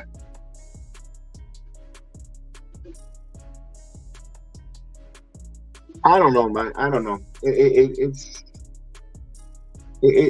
a frustrating because yeah, because we know how good they are, but at the same time, like, I mean, people really expect them to score all those runs and the pitchers to keep pitching the way they was pitching at the beginning of the season. I mean, something bad was gonna happen. I mean, especially because the injury bug didn't really hit us until midway to the All-Star break and everything. Then we started getting injured a lot too. Not only injured, but what I think, if everyone started getting hurt after that, now you can't make any moves now. You got all injured at the wrong time. Like, man, everybody was getting hurt. Chapman, Green, Castillo, Castro. Yeah, Loaizico was down for a while, which we thought it was fool's gold because we thinking he was going to return. He was going to return better like last year, and he really hasn't been any good this year. Really, he's not. He has not been that great. Loaizico has taken a major step back. And now we got to wait for these pitchers that came like Efros and Trevino to get acclimated with the team and the organization and set up their roles. They don't know what their roles are. They got to kind of earn them. So, I don't know. All right, and people talking about Clay Holmes going back to the Pittsburgh Clay. You gotta realize this man has a lot of stuff like on him because he's the only reliable pitcher in the bullpen. So would you expect him to be flawless? What he was pitching, a 0.69 ERA? I'm sorry, that's not realistic. Especially when you're the only pitcher in the bullpen that's pitching good. Yeah, I agree with that. Yeah, man, that's a lot of stress on one pitcher, especially for a reliever. Like, he can't do everything. So I'm not gonna be like, oh man, he's just like Chapman. He's blowing up the game. That's not how that works. If you watch baseball, you see that it's up and down, up and down, up and down. It's never consistent. There's rare occasions where there's rare, hitters or pitchers that are consistent, but not everybody's like that. But you know what the problem was today's game? Without them starting, without them before the game started, it felt like they were defeated. The reason why they seemed like they were defeated because all we heard on the post game was, "Oh, 2 days in a row or whatever the case. We can't use Chapman. We can't use Holmes. They're not available. So next guy up. Instead of next guy up, everybody folded like a cheap suit. They pitch scared. Yeah, they gotta get rid of that too. That 2-day minimum crap. Because I'm sorry, if you're dominant and you're going good, why not keep pitching? I'm having a hard time, Michael, to with the computer. Hold on, let me see if I can get Michael on. Let me see if I can. Michael, quick, because I gotta do the net. Are you in? All right. Well, I'll give you my thoughts on this team. They're playing right now like they're a last place team, and they better start getting back to the winning ways again very fast, because it's looking like this team is just, they hit a brick wall, man. They're not playing great. The whole Yankee fan base is freaking out on social media. I'm not the only one. And they're saying that this team could possibly blow the whole division if they keep playing like this.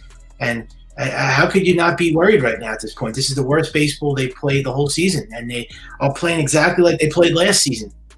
The same exact way like they played last year. How can you not be worried right now? Nothing goes right for this team. When they pitch great, they can't hit. When they hit, they can't pitch. They were winning this game, and they blew the lead. I mean, it's like nothing goes right for this team. They can't click on all cylinders. What are they supposed to do? It's like, and if tomorrow they take the lead early, they could blow that game.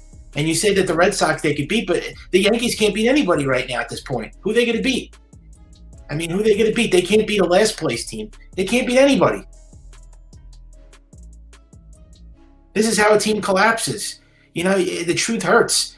I don't mean to get you upset and get you depressed, but when you're struggling and when you're not beating anybody, who are you going to beat?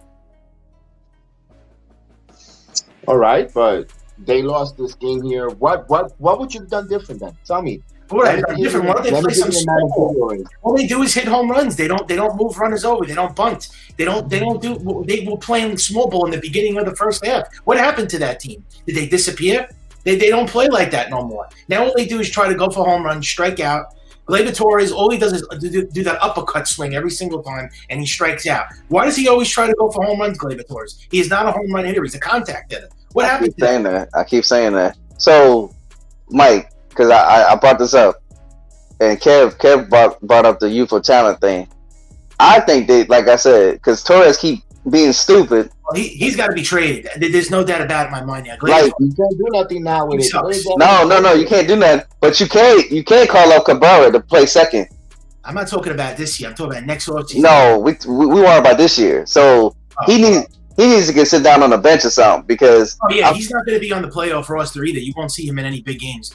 I do not want Torres up with the bases loaded and the game on the line. He'll strike out. He's like Joey Gallo right now. You got to have DJ LeMahieu is his replacement. He's the second baseman. Why did they keep Torres to begin with, anyways? You have two guys that are log jammed at second base. He shouldn't even be playing second, Torres.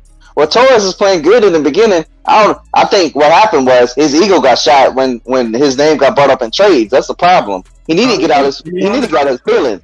They were on the verge of trading him for Apollo. Yeah, he needs to get out his feelings.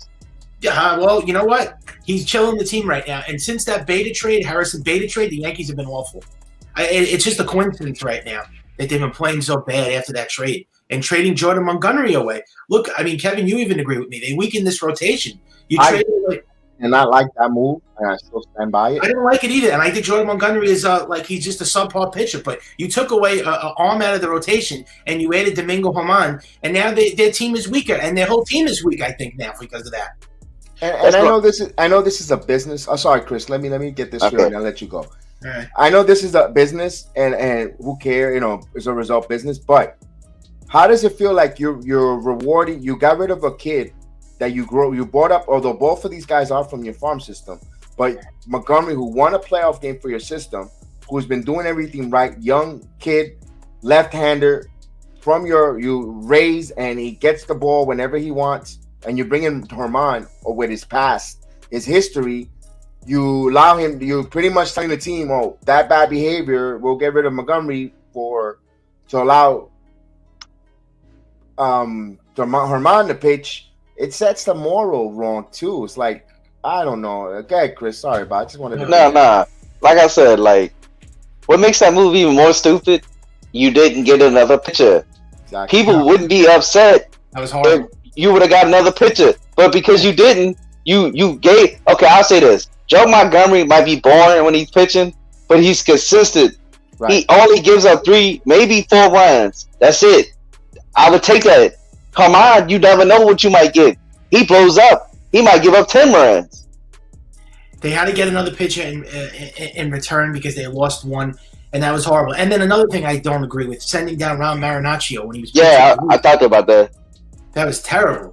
Yeah, that was dumb. At a big league level, and send them down. Another bonehead move from their organization. This is why the Yankees never win a World Series, because they do all these stupid moves, managerial moves, whatever you call them. It's just it's awful, man. I can't begin to tell you how many horrible moves they make. Getting picked off 4 times yesterday when they should have won that game with the ghost runner. This is a dumb baseball team, man. They're not smart and they don't have good fundamentals, and they don't get timely hitting. They don't get great situational hitting. They don't hit with runners in scoring position. I've been going over this for years and years now. That's why we don't win.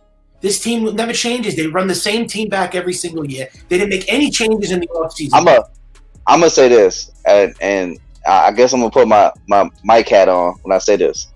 If we do not at least go to the World Series, do not re-sign Cashman. He's the consistency. I don't mean to burst your bubble, man, but we ain't going to the World Series the way we're playing right now. Look, I'm just saying, period. If we don't get to the World Series or something, Cashman needs to go. Like, yes, I love Cashman. For the last 20 years, that Cashman needed to be fired. Hey, George Steinbrenner didn't even do anything when he was alive. Why didn't he fire him? And Hal Steinbrenner loves Cashman. He thinks that he's part of the family. Cashman is a part of the Steinbrenner family because his father was close with him. So he's never going to fire Brian Cashman. He needs to. Anything can happen. No, heck. Yeah, I mean, I hope, but he's been here for over 20-something years. I mean, it's time to go. It's time for a change. But what's crazy is, I'll say this one more thing, Kev. What's crazy is you got rid of your brother that just passed away because he didn't know how to handle the team, but then he actually took care of the players that he needed to take care of, like re-signing A-Rod to give us a championship. I'll say this. If you can get rid of your brother, get rid of Cashman. He's not even your blood. You're talking about Hank Steinbrenner, the one. Yeah. I liked him better. I think he was more like George Steinbrenner, and I don't know why. Yeah, he was. They never wanted anything to do with him in the family. They said he was like an alcoholic, and I don't know why they had it in for him, but he was more like the father. Maybe that's why Hal didn't like him. We don't know, but all in all, we're gonna have to go. I have to come back. Yeah, I know. I'm sorry, within another hour. I'll be back on. Is this team better get it together very quickly because they're awful right now. I can't stomach this team and make me sick. They put me in a bad mood every day. They're ruining people's lives. This team has to get it together quick. They're going to collapse. This could be a meltdown in the division. And this might be one of the biggest collapses that we've seen if they don't turn this around fast. I'm really worried right now. I mean, I would say push the panic button right now if they don't start. We'll see. They got a day off here to get unwind. Forget about a World Series, man. They're not even going to make it in the first round. Take the flight across country. Get into Boston. Go eat some chowder and get back at it. Hold up. I got some kind of good news. It says Matt Carpenter avoids surgery, so he'll be out 6 to 8 weeks. Yeah, we can't wait for Matt Carpenter to come back. We need Stanton. We need Rizzo. We need those guys back. Well, Kev said Stanton coming back against the Red Sox. I don't know about that, man, because I thought we were going to beat the Cardinals and the Mariners, and we were definitely good enough to beat those teams. And look what happened. The way this team is playing right now, fundamentally, they can't beat nobody. Nobody right now. It's awful. It's a bad look, man. I don't have any confidence. Did you see that Red Sox, the way they were doing? They were booting the baseball all over the place. I understand that, but the Yankees are playing just as bad as the Red Sox are right now. All right, maybe that's Michael. Maybe that's the perfect elixir for the Yankees playing a. I don't know that. I don't think so. Well, we'll see Friday. We'll see Friday. Below 500. It's going to be a Amazon Prime game, but I will have it on here. No, actually, it's not on Amazon Prime this Friday. It's televised. All right, so we'll be there. Yeah. So let's see Frank how we go. Montas is taking the bump. And he needs to go out there, get us 7 innings, 2-run baseball, or 3 or 4, 4 or 5 hits, 2 runs, and I'll take that. But we'll be back, guys. I'll be back on within another hour to do the NXT review. I got a nice panel of folks joining me. If you like wrestling, tune in. We'll talk a little bit of Raw as well. I know the guys were chomping at the bit to want to talk a little bit of Raw as well, and then WWE and wrestling. But it's myself, Chris the Flash. Thank you, Chris. Hopefully Friday. I know you work, but I always throw the invitation anyway. Yeah. So I appreciate that. CAPUTO. We'll see you Friday after Geno's if they're winning or if you want to come and rant. But we'll see you here. Thank you so much. We'll see you I'll see you in about an hour. Peace. Good evening, ladies and gentlemen. Welcome to Yankee Stadium.